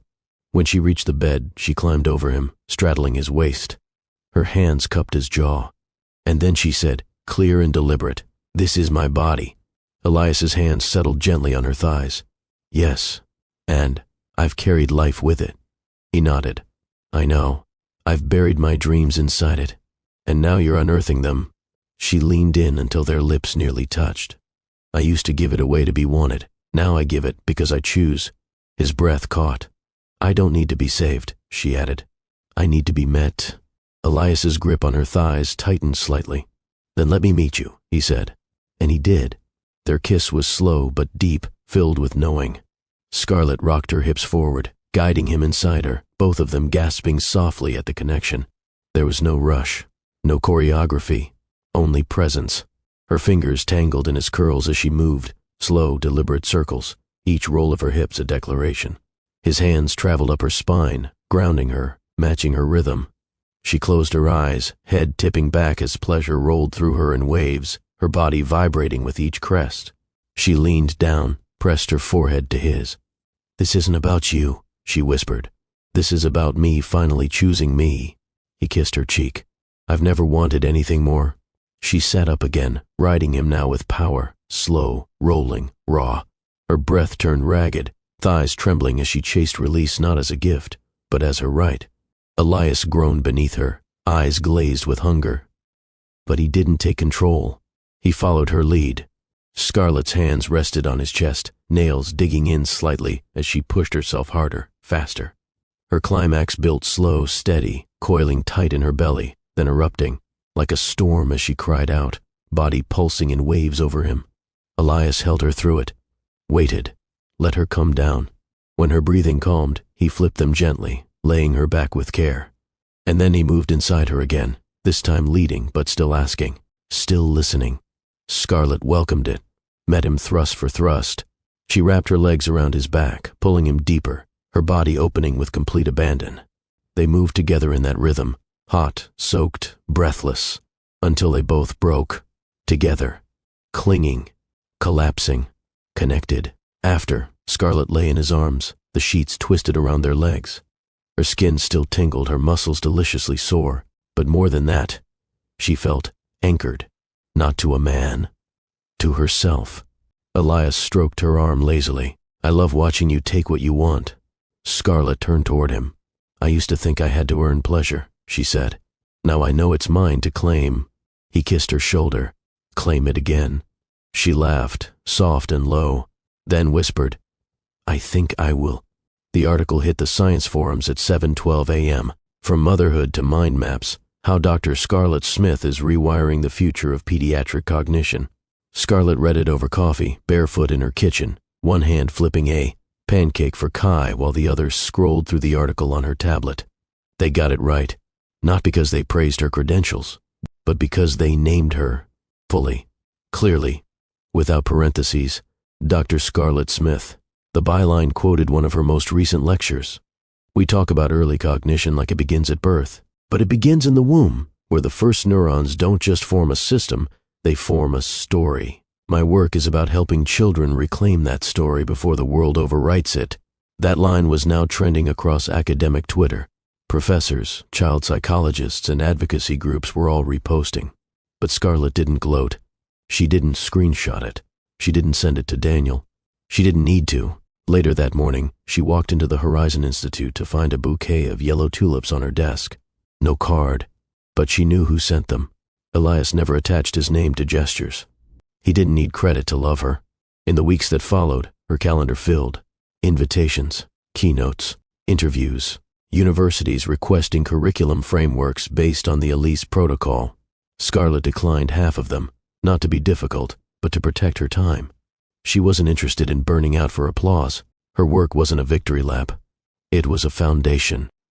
One Thursday afternoon, she entered a classroom of first-year grad students, diverse, eager, wide-eyed, and wrote on the whiteboard, "Intelligence is not linear. Neither is healing." She taught them how to listen to patterns in child speech that others ignored. She assigned them to observe, not just through data, but through empathy. And when one of the students asked her what she considered her biggest accomplishment, she didn't hesitate. "Not quitting," she said. "Not when I was invisible. Not when I was erased. Not even when I was bought off." The room went silent. Then someone clapped. And then all of them did. That evening, Scarlett hosted a small celebration at home. Just a few colleagues. The Triplets helped decorate with hand-drawn signs and paper garlands. Nova made place cards. Ari recited a toast he'd written on his own. Kai? He ate all the cake frosting before dinner. Scarlett stood in the middle of her modest apartment, laughter echoing, music playing low, and felt it. A rival, not as someone's woman, not as someone's assistant, but as herself, a leader, a scholar, a mother, and finally, a woman at peace. Elias pulled her into the hallway as the guests laughed in the other room. He held up a folded newspaper. The headline read, "The future of neuroscience has a new face, and it's not a man's." Scarlett smiled, arching an eyebrow. They finally caught up. He tucked a paper into her hand. "You've already passed them." Then he kissed her. Slow, firm, familiar. Scarlett let herself melt into it, just for a moment, because celebration wasn't her usual rhythm. But tonight, she allowed it. She sat with the Triplets on the floor that night, brushing Nova's curls, listening. To Kai make up bedtime songs while Ari reread a science comic aloud. When they finally fell asleep, Scarlett tiptoed to her room, opened her laptop, and drafted a new letter. This one wasn't to a funder or a university. It was to herself. "Dear Scarlett, this is not the beginning. You've already begun. This is the moment you realize you no longer need anyone to hand you the pen. You've had it all along. Write the future now, with your name in bold." Daniel first saw the headline during a quarterly shareholders meeting. He had just wrapped up a presentation on Neuronexus's international expansion when his assistant slid a tablet in front of him. At the top of the screen, from stay-at-home to scientific savior, how Dr. Scarlett Smith is redefining early brain development. Beneath the headline was a photo, Scarlett, standing on stage at the European Pediatric Summit, her curls glowing under soft light, her voice mid-sentence, her children seated proudly in the front row. She wasn't behind anyone. She wasn't part of someone else's story. She was the story. Daniel's jaw tightened. The meeting moved on, voices blurring as investors discussed funding timelines. But he didn't hear them. He kept staring at the screen, kept seeing her, the woman he once asked to shrink herself, the mother of his children, the partner he paid to disappear. Later, in his office, Daniel locked the door and pulled up the full broadcast of her keynote. He watched it twice. The first time, in silence. The second, with his jaw clenched and his hand pressed to his lips. She spoke clearly, boldly, with authority he never let her display when they were together. She used terminology they once brainstormed over late-night takeout, ideas she'd scribbled on receipts while balancing a baby in one arm and a whiteboard marker in the other. He remembered those nights. He remembered her brilliance. And he remembered not giving it air. He sent her a message. Short, no subject line. I saw the article. Her reply came hours later, I figured. He stared at the blinking cursor, then typed again. I read about Elias. No reply this time. He waited. 30 minutes. Then, an hour. Finally, another message from her. Did you ever think I'd just stay quiet forever? Daniel leaned back in his chair. He hadn't thought about it that way. Not then. He hadn't really thought about what staying quiet cost her. He typed, Did you ever love me? The response didn't come for 15 minutes. When it did, it was one line. I did. But I also loved who I could have become, and you made me choose. He sat there, staring at the words. Not angry, not defensive, just hollow, because he knew she was right. His mother called later that evening. You've seen the press, haven't you? She asked. I have. She's using the Smith name in her publications. Daniel didn't respond. We might need to revisit that agreement, she pressed. She didn't sign anything about that. She's gaining influence, public sympathy. It could become inconvenient. Daniel stared out the window. She's not our problem anymore. His mother huffed. She's not a threat. But her story makes us look ungrateful. Daniel hung up without another word. He opened Scarlett's LinkedIn profile later that night. Her credentials had doubled. New grants, published research, media features. In every photo she looked alive. Not polished, not posed, just seen. He clicked away, then poured a drink, not to forget her, to face what he'd thrown away. The next morning, a journalist reached out for comment. They were working on a feature about Scarlett's transition from anonymous partner to global leader. Daniel declined. There was nothing he could say that wouldn't feel like an apology dressed as explanation. And she didn't need either from him anymore. Scarlett received his last message 2 days later. I offered you freedom. She stared at the screen for a long time, then typed back, No, you offered me money to disappear, and I used it to return to myself. She sent it, blocked the thread, and moved on. She didn't feel triumphant. She didn't want revenge. She just wanted peace. And that's exactly what she had now. Scarlett hadn't expected the invitation. Not from Daniel. Not after everything. Not after silence. It came in a white envelope, hand-delivered to her office at the Horizon Institute. No return address, just her name in embossed silver, Dr. Scarlett Smith. Inside was a single sheet. The Smith Family Foundation requests your presence at the annual gala for child neuroadvancement as both honoree and guest speaker, in recognition of your contributions to the Elise Protocol and cognitive reprogramming models for early trauma. Below it was Daniel's signature. Scarlett blinked, then laughed. Elias read the invitation over her shoulder that evening. Well, that's not a trap at all, he joked. Scarlett rolled her eyes. They don't have a patent on irony. Are you going? She considered. I don't need their platform anymore. He nodded.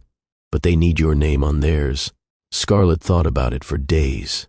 Not because she was unsure, but because she needed clarity on one thing. Would attending this gala be a performance? Or would it be a message? The answer came from Ari. He'd been working on a scientist costume for school career day, taping a pretend badge to his chest that read, Future me, like Mommy, but taller. Scarlett knelt down and fixed the badge. And in that moment, she knew. This wasn't about Daniel, or the Smiths. This was about her children, seeing what it looked like to walk into a room you once exited in shame, and own it. The night of the gala, the ballroom glittered in gold and steel. Atlanta's elite mingled over champagne and curated platitudes. But when Scarlett entered, everything hushed. Her dress was midnight blue, sleeveless, with a plunging neckline and a high slit, powerful, elegant, unapologetically bold. Her hair was pulled back in a sleek twist. Her heels clicked like punctuation, and on her arm was Nova, not Elias, not an escort, her daughter. The symbolism wasn't accidental. Daniel's mother spotted her first. The older woman's expression faltered.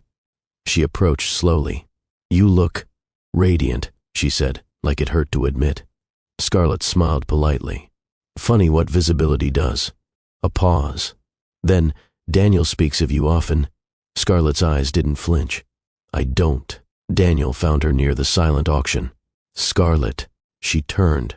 He looked older. Still powerful. Still polished. But different. Less certain. "Thank you for coming," he said. "You needed me here," she replied simply. He nodded. I didn't come for you," she added. "I know." He looked at Nova beside her and softened. "She looks just like you." Scarlett adjusted her daughter's sleeve. "She looks like herself, just the way I'm teaching her to." The award presentation was brief. Scarlett stood on stage, her name echoing across the speakers. She took the mic, glanced across the sea of powerful people who once erased her. Then she began. "Years ago, I sat in this very room as a +1. My name wasn't in the program. My opinions weren't on panels. I was background. Today, I'm here as a mother, a neuroscientist, and a woman who refused to be defined by absence. I don't accept this honor as validation. I accept it as confirmation that you can disappear from their story and come back as the author of your own." The applause was thunderous, but Scarlett didn't smile for the room. She smiled for Nova, who was watching, learning, becoming. Later, Daniel approached once more. "I have a proposal," he said. She sighed. "Daniel, no strings, no deals, just a contribution." He handed her a folded document. The title read, "Endowment Proposal. The Scarlett Elise Fund for Early Neuroresilience, $2.5 million. No oversight. Full creative control." Scarlett stared at it. He added softly, "This isn't guilt. It's gratitude." She met his gaze. "This changes nothing between us," she said. "I know." She looked down at the document again, and then she smiled, not out of shock, but out of clarity. "I'll accept it," she said. "But not from you." He blinked. "You'll sign it over to the Institute. My name stays, but the power moves through legacy, not ego." He nodded. "I can live with that." Scarlett extended her hand. They shook, not as lovers, not even as friends, but as people who understood the value of letting go. It was raining when Scarlett returned home from the gala. Not the kind of rain that drenched you, the kind that whispered. She stepped out of the car barefoot, heels in one hand, hair damp from the mist. Nova was asleep in the back seat, her head tilted to one side, clutching the event brochure like it was a storybook. Scarlett carried her daughter upstairs, tucked her in, kissed her cheek, and lingered for a moment, watching her breathe. She hadn't just shown up at that gala. She had rewritten her own ending. Elias was already in the kitchen, his sleeves rolled up, chopping ginger. The scent of citrus and spice danced in the air. He didn't ask how the night went. He didn't need to. He slid a mug of hot tea toward her without a word and kissed her temple. Scarlett didn't speak either. She just leaned into him. Later, after the rain settled and the city quieted beneath its soft midnight, they lay in bed, wrapped in nothing but sheets and silence. No urgency, no heat demanding attention. Just two bodies, warm and close. She rested her cheek against his chest, fingers tracing the lines of his collarbone. Elias whispered, "You did something brave tonight." Scarlett nodded. It didn't feel brave. It felt necessary. "That's the most honest kind of courage," he murmured. She smiled into his skin. For a long time, neither of them said anything. They just breathed in rhythm. Scarlett had known desire before. She'd known heat, lust, hunger. But this was something else entirely. She raised her head and looked into his eyes. "I used to think love was rescue," she said. Elias's brow softened. "Someone to pull me out when I was drowning. Someone to shield me." He waited. "And then I realized," she continued, I don't need saving. I needed space, safety, room to remember who I was before the world told me what to become. He brushed a curl from her forehead. And now? Scarlett's eyes didn't waver. Now I know love isn't about escape.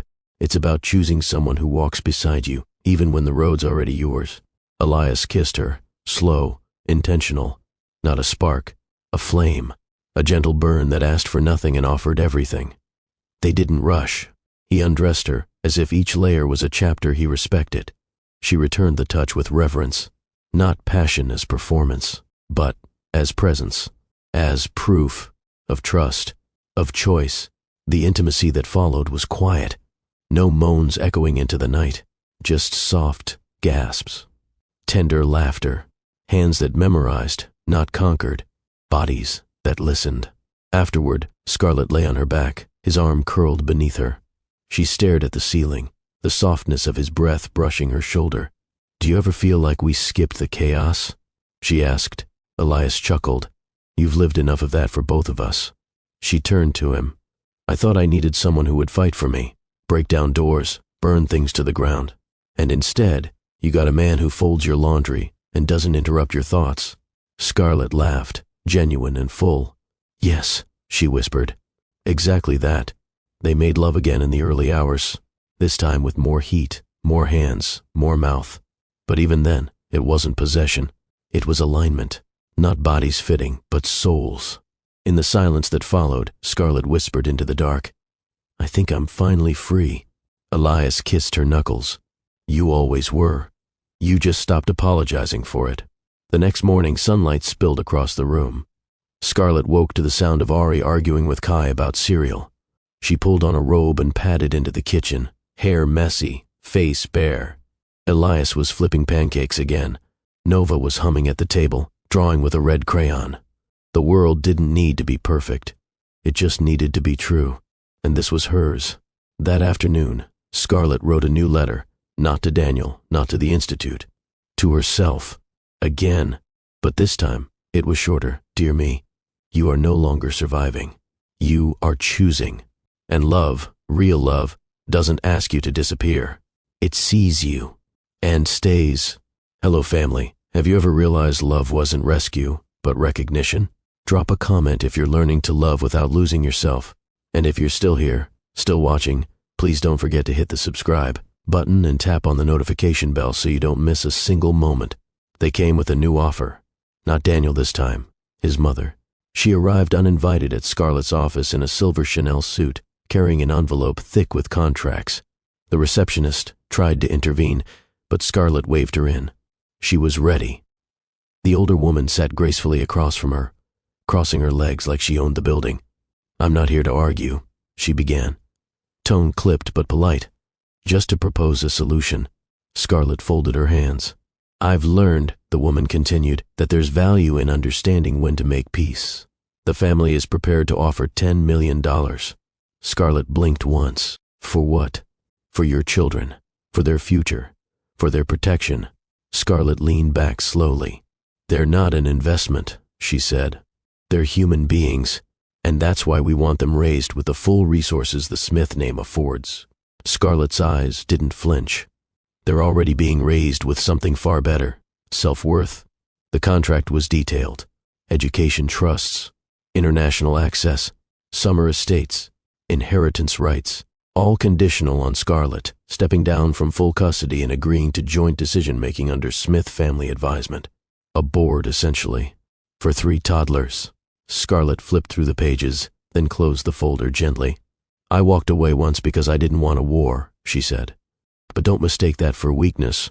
The older woman's expression flickered. "Think carefully," she warned. "This isn't just about you anymore." "You're right," Scarlett replied. "It never was." Scarlett filed for sole custody the next morning. Not out of revenge, not out of spite, out of clarity. The triplets deserved one stable home, one compass, one parent who wouldn't dangle love like a prize. Daniel was served the papers 2 days later. The shock in his voice when he called her wasn't anger. It was confusion. "You really think I'd try to take them from you?"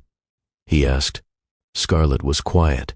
"I think," she said gently, You let people who don't love them the way I do dictate too much of your life. He exhaled. This is going to turn ugly. No, it's going to turn legal. The headlines came fast. Ex-wife of tech mogul files for sole custody of Smith heirs, $10 million offer rejected in explosive custody move. Scarlett didn't read the comments, but her team did. Some called her strategic. Some called her brave. Others called her bitter. She stayed silent. Her lawyers spoke for her in court, and her children spoke for her in smiles, bedtime routines, and scribbled crayon art on refrigerator doors. The courtroom was cold. Daniel looked uncomfortable in his suit. Scarlett wore a cream pantsuit and minimal makeup. She sat upright, calm, unshaken. The judge asked questions about parenting schedules, education plans, discipline approaches.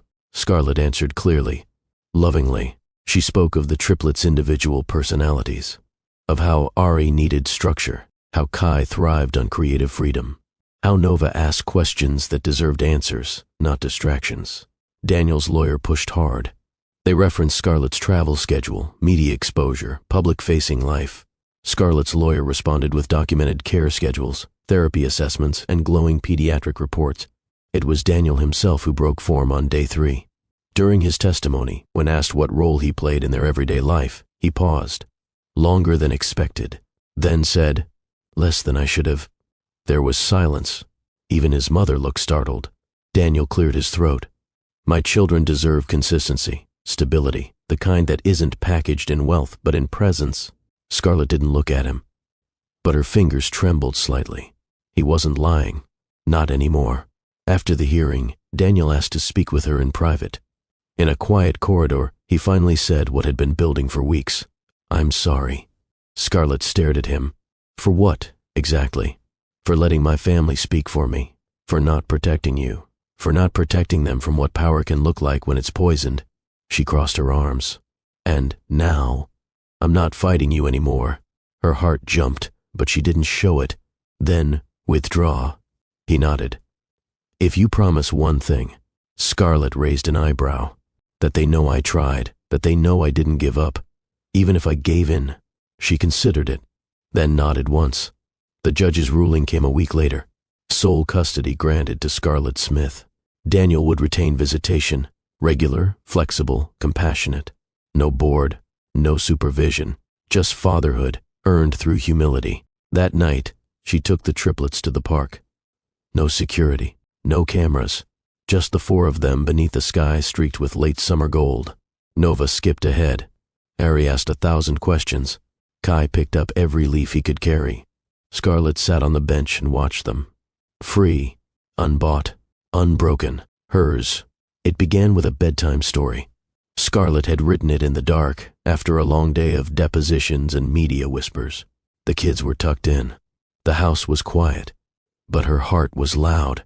She sat at the kitchen table with a pen in hand, not her laptop, not a recorder, just ink and stillness. She didn't write to prove anything. She wrote because there were truths the court transcripts couldn't hold. "Dear Ari, you ask why I always check your lunchbox twice. It's because I remember the day you cried when I forgot the blue spoon. Not because it was special, but because it made things feel just right. That's what I try to be for you. Not perfect, just right. Dear Kai, your dreams are bigger than gravity. The way you built a spaceship out of cereal boxes tells me you won't wait for someone to hand you wings. I want to be the floor beneath your feet so you can jump. I want you to fly. Dear Nova, you asked me if love could change people. Yes, it can, but it shouldn't have to. I want you to know the kind of love that meets you at your best and doesn't flinch at your worst. And until then, I'll be that love for you." She didn't intend to submit the letters, but her attorney saw them in a folder one morning before court and said, on the final day of the hearing, the judge requested closing arguments. Scarlett stood. Not her lawyer, not a paralegal. Her. She stepped to the center of the courtroom, pulled the 3 folded letters from her coat pocket, and began to read. Her voice didn't tremble. She didn't dramatize. She simply shared what motherhood had taught her, that parenting wasn't about being flawless. It was about being willing. Willing to be wrong, to apologize, to stay up late with fevered brows, to learn cartoon. Character names by heart, to kneel beside scraped knees and broken hearts. It was about presence, not presence in theory, but in lunchboxes and lullabies. Daniel watched from his seat. He didn't interrupt, didn't look away. He'd given his statement already. But this was something else. Scarlett wasn't defending herself. She was defining love. The courtroom fell silent after she finished. No closing rebuttals, no objections. Just air filled with the echo of a mother's voice, raw and reverent. The judge leaned forward, then said quietly, "I've read hundreds of custody files, medical records, income reports, education plans." She tapped the letters gently on her desk. "But these are the first documents that made me understand what kind of home these children already have." It wasn't dramatic. There was no gavel slam, just a sentence. Full custody remains with the mother, but it felt like thunder. Outside the courthouse, cameras waited. Scarlett stepped out, head high, the triplets not with her, by design. This wasn't about spectacle. It was about space, about drawing boundaries between the public and the sacred. A journalist asked, "Do you have anything to say to families going through similar fights?" Scarlett turned, her voice calm. "Don't fight to win, fight to protect." Then she left. That evening, as the sun dipped beneath Atlanta's skyline, Scarlett walked into the nursery. Ari was building a tower of plastic blocks. Kai was painting rainbows on construction paper. Nova was curled up in bed, reading her favorite book upside down. Scarlett sat between them. She didn't tell them about the ruling. Not yet. She just read them a new story, one she hadn't shared before, about a woman who wrote letters to her children, not to change the world, but to remind them they already belonged in it. And when she kissed them goodnight, something shifted. Not in the room, in her. For years, she'd carried a quiet fear that love might not be enough, that maybe the courts, or society, or wealth, or legacy might weigh more on the scale. But tonight, she knew the truth. There is no dollar amount that could measure the worth of a mother who stays, not physically, emotionally, daily. Scarlett had stayed, and now she would continue, on her terms. The next morning she mailed the original letters, not to the court, not to the media, but to her children's future selves, each one sealed in an envelope labeled, "To be opened when the world feels heavy." Because even years from now, even when they outgrew bedtime stories, they would remember that love wasn't in the fight, it was in the writing. Atlanta, at dusk, shimmered like a city catching its breath. From the rooftop of the Monroe Arts Building, the skyline unfolded in soft pinks and purples. Strings of warm fairy lights curved above the railings, casting golden halos on the polished concrete. Scarlett stood at the edge in a black silk jumpsuit, hair caught in a crown of coils, her eyes reflecting the horizon. No cameras, no velvet rope. Just one small table with 2 chairs, a bottle of red, and a handwritten card folded neatly on a napkin. Tonight was not about spectacle. It was about choosing, without pressure, without fear. Choosing him. Elias arrived exactly on time. He wore a dark green blazer over a white shirt, sleeves rolled, collar open. No tie, no script. When he saw her standing there, backlit by amber glow, wind teasing the edges of her curls, he paused. His breath caught. And not because she looked beautiful, because she looked certain. "You said you liked sunsets," Scarlett said softly as he joined her. "I do. Well, I planned this one." He smiled. "You control the sky now?" She shrugged with a grin. "I know people."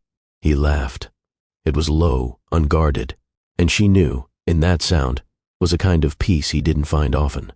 They didn't speak much at first.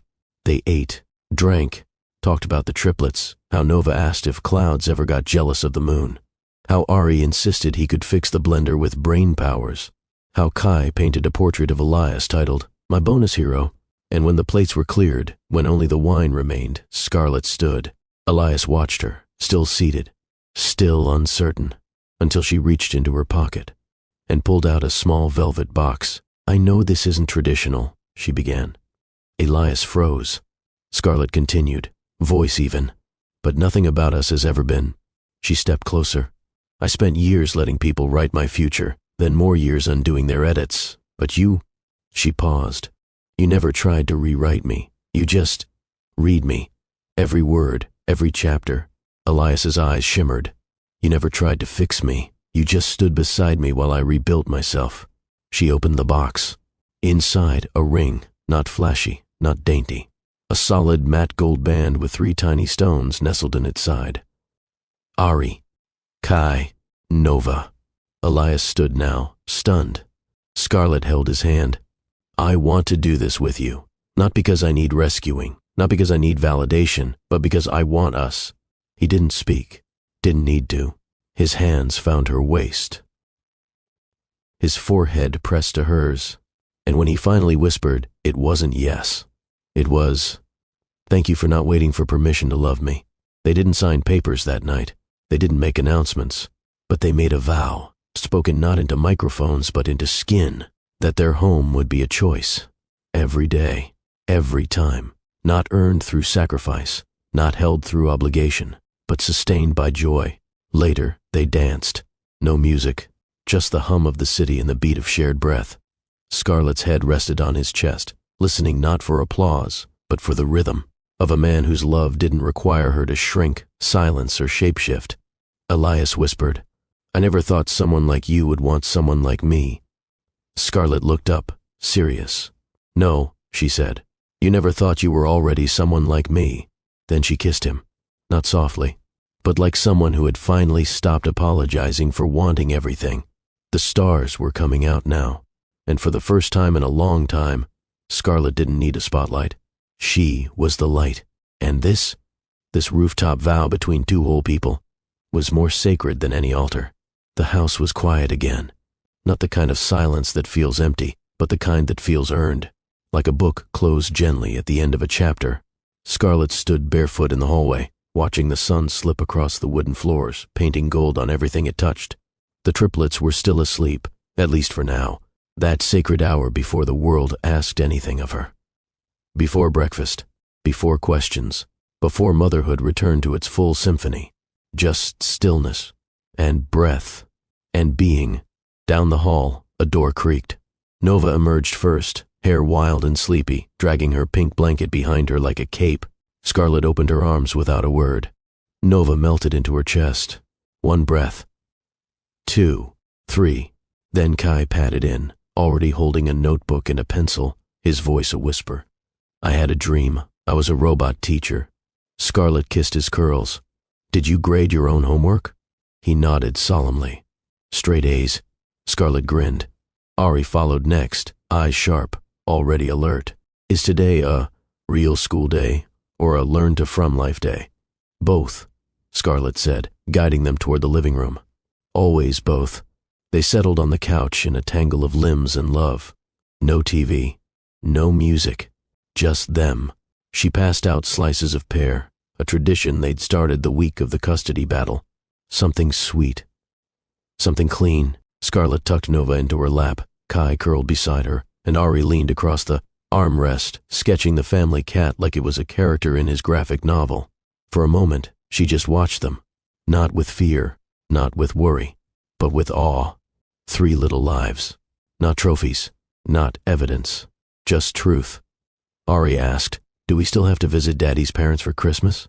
Scarlett paused, then said carefully, "You get to decide that when you're older. Right now, we'll keep things simple." Kai piped up, "Can we just go to Uncle Marcus's and eat his burnt turkey again?" They all laughed, even Nova. "Sure," Scarlett smiled, "but you have to pretend it tastes amazing." Ari nodded. "Deal. Legacy over luxury." Scarlett's heart stilled at his words. "Where did you hear that?" "You said it to someone on the phone once." I remembered. Legacy over luxury.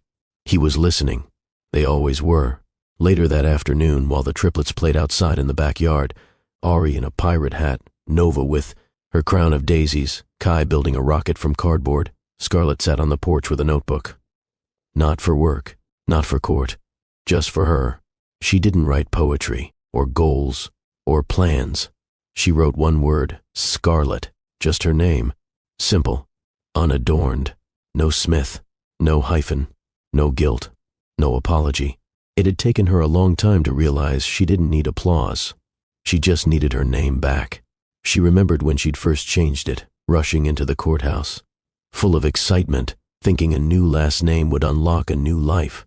The Smith name came with access, with invitations, with assumptions, but it also came with shadows, with expectations, and with silence. Today, she wasn't discarding Daniel.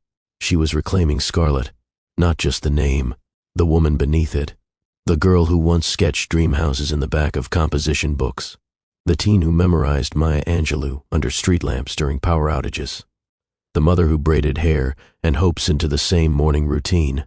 Elias stepped outside carrying a tray of lemonade. "You okay?" he asked, setting it down. Scarlett nodded. "More than—" He kissed her shoulder. "Thinking, remembering," she said softly. "Letting go." They sat in silence, sipping from the same glass, watching their patch of sky shift as the triplets howled and sprinted through grass like it was a kingdom. Scarlett turned to him and said, "Do you ever wonder if we're doing enough?" Elias didn't answer right away. Then, every day, he reached for her hand. "But then I look at them, and I look at you, and I think maybe we already are." The wind picked up slightly. Nova twirled in her dress, yelling, "Look, I'm a tornado princess!" Kai shouted, "Prepare for liftoff in 5. Ari raised a toy sword and declared, "We fight for kindness." Scarlett laughed. It cracked through her like sunlight, not because they were perfect, but because they were theirs. That evening, after bath time and one too many bedtime negotiations, Scarlett sat on the floor of her bedroom surrounded by art, crayon masterpieces, paper crowns, and a glitter-covered wooden box Nova had made labeled, "Secrets Only Mama Can Open." Inside it, a rock, a candy wrapper, a drawing of a heart with stick figures labeled, "Me plus you equal to always." Scarlett cried quietly. Not the broken kind, the full kind, the kind that arrives when everything inside you is finally heard. She wiped her eyes, placed the box gently on her nightstand, and whispered to the ceiling, "Thank you for the silence. It helped me hear myself." She didn't need Daniel's apology, didn't need his parents' money, didn't even need validation from the world, because today, Scarlett had 3 living testaments to her choices, to her endurance, to her legacy. At dawn, she walked barefoot into the yard. The grass was wet, the air still. She looked at the sky and whispered the final words of her journal aloud. "I didn't win. I didn't conquer. I remembered, and I rebuilt. And I wrote my name in ink, not for them. For me." She turned, and there they were, the triplets at the back door, blinking sleepily. Ari rubbed his eyes. "Why are you outside, Mama?" Scarlett smiled, hands on hips. "Just checking the sky." "Why?" Kai asked. "To make sure it's still big enough for us." Nova reached for her hand. "It always is." They walked inside together, the 4 of them. No legacy carved in stone, no applause echoing behind them. Just love, just laughter, just names spoken fully and freely. And that was enough, more than enough, to the woman sitting in silence, wondering if anyone would notice if she disappeared. To the man who gave everything and was still called not enough. To the mother whose name was erased the moment she gave life. To the child inside you who still whispers, "Pick me." This is for you. This whole story, it wasn't just about Scarlett. It was about you. You've been overlooked, silenced, talked over, talked down to, left behind, or used when your shine was convenient and discarded when your boundaries became inconvenient. You've learned to speak softly, to shrink in rooms that should have honored you. You've learned to say it's okay when it wasn't, to laugh so you wouldn't cry, to stay quiet so someone else could stay comfortable. And maybe, somewhere along the way, you forgot your own name. But hear me now. You are not disposable. You are not dramatic. You are not too much. You are not hard to love.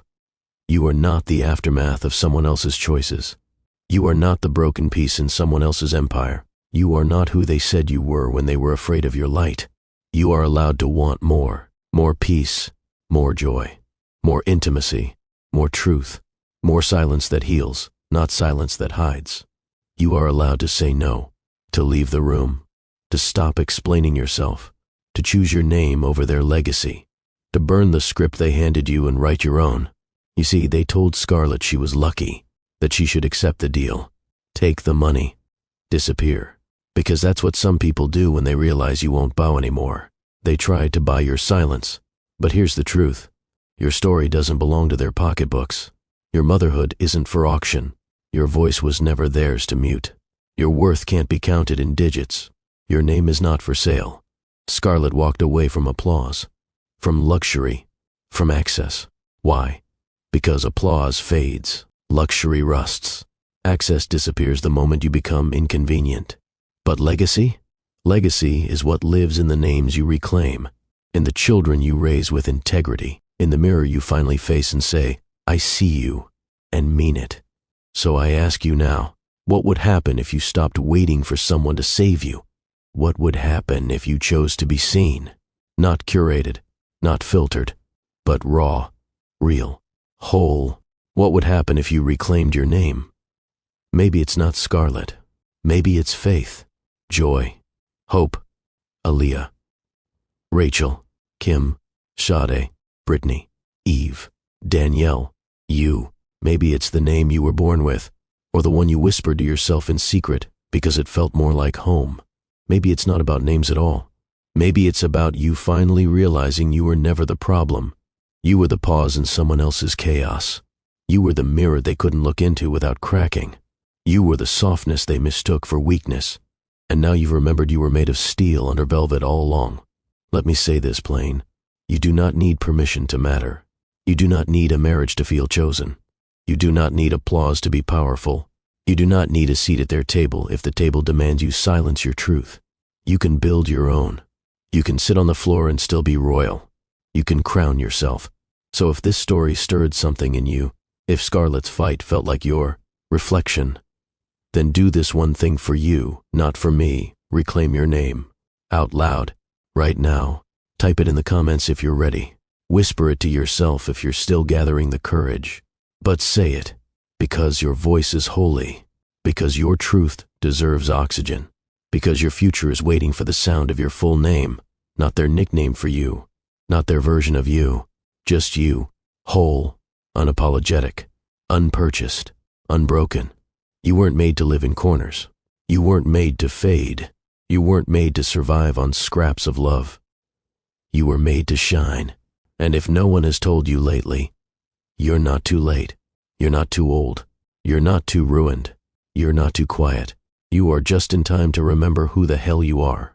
If this story lit something in you, leave a comment. Tell us what you're reclaiming. Share this video.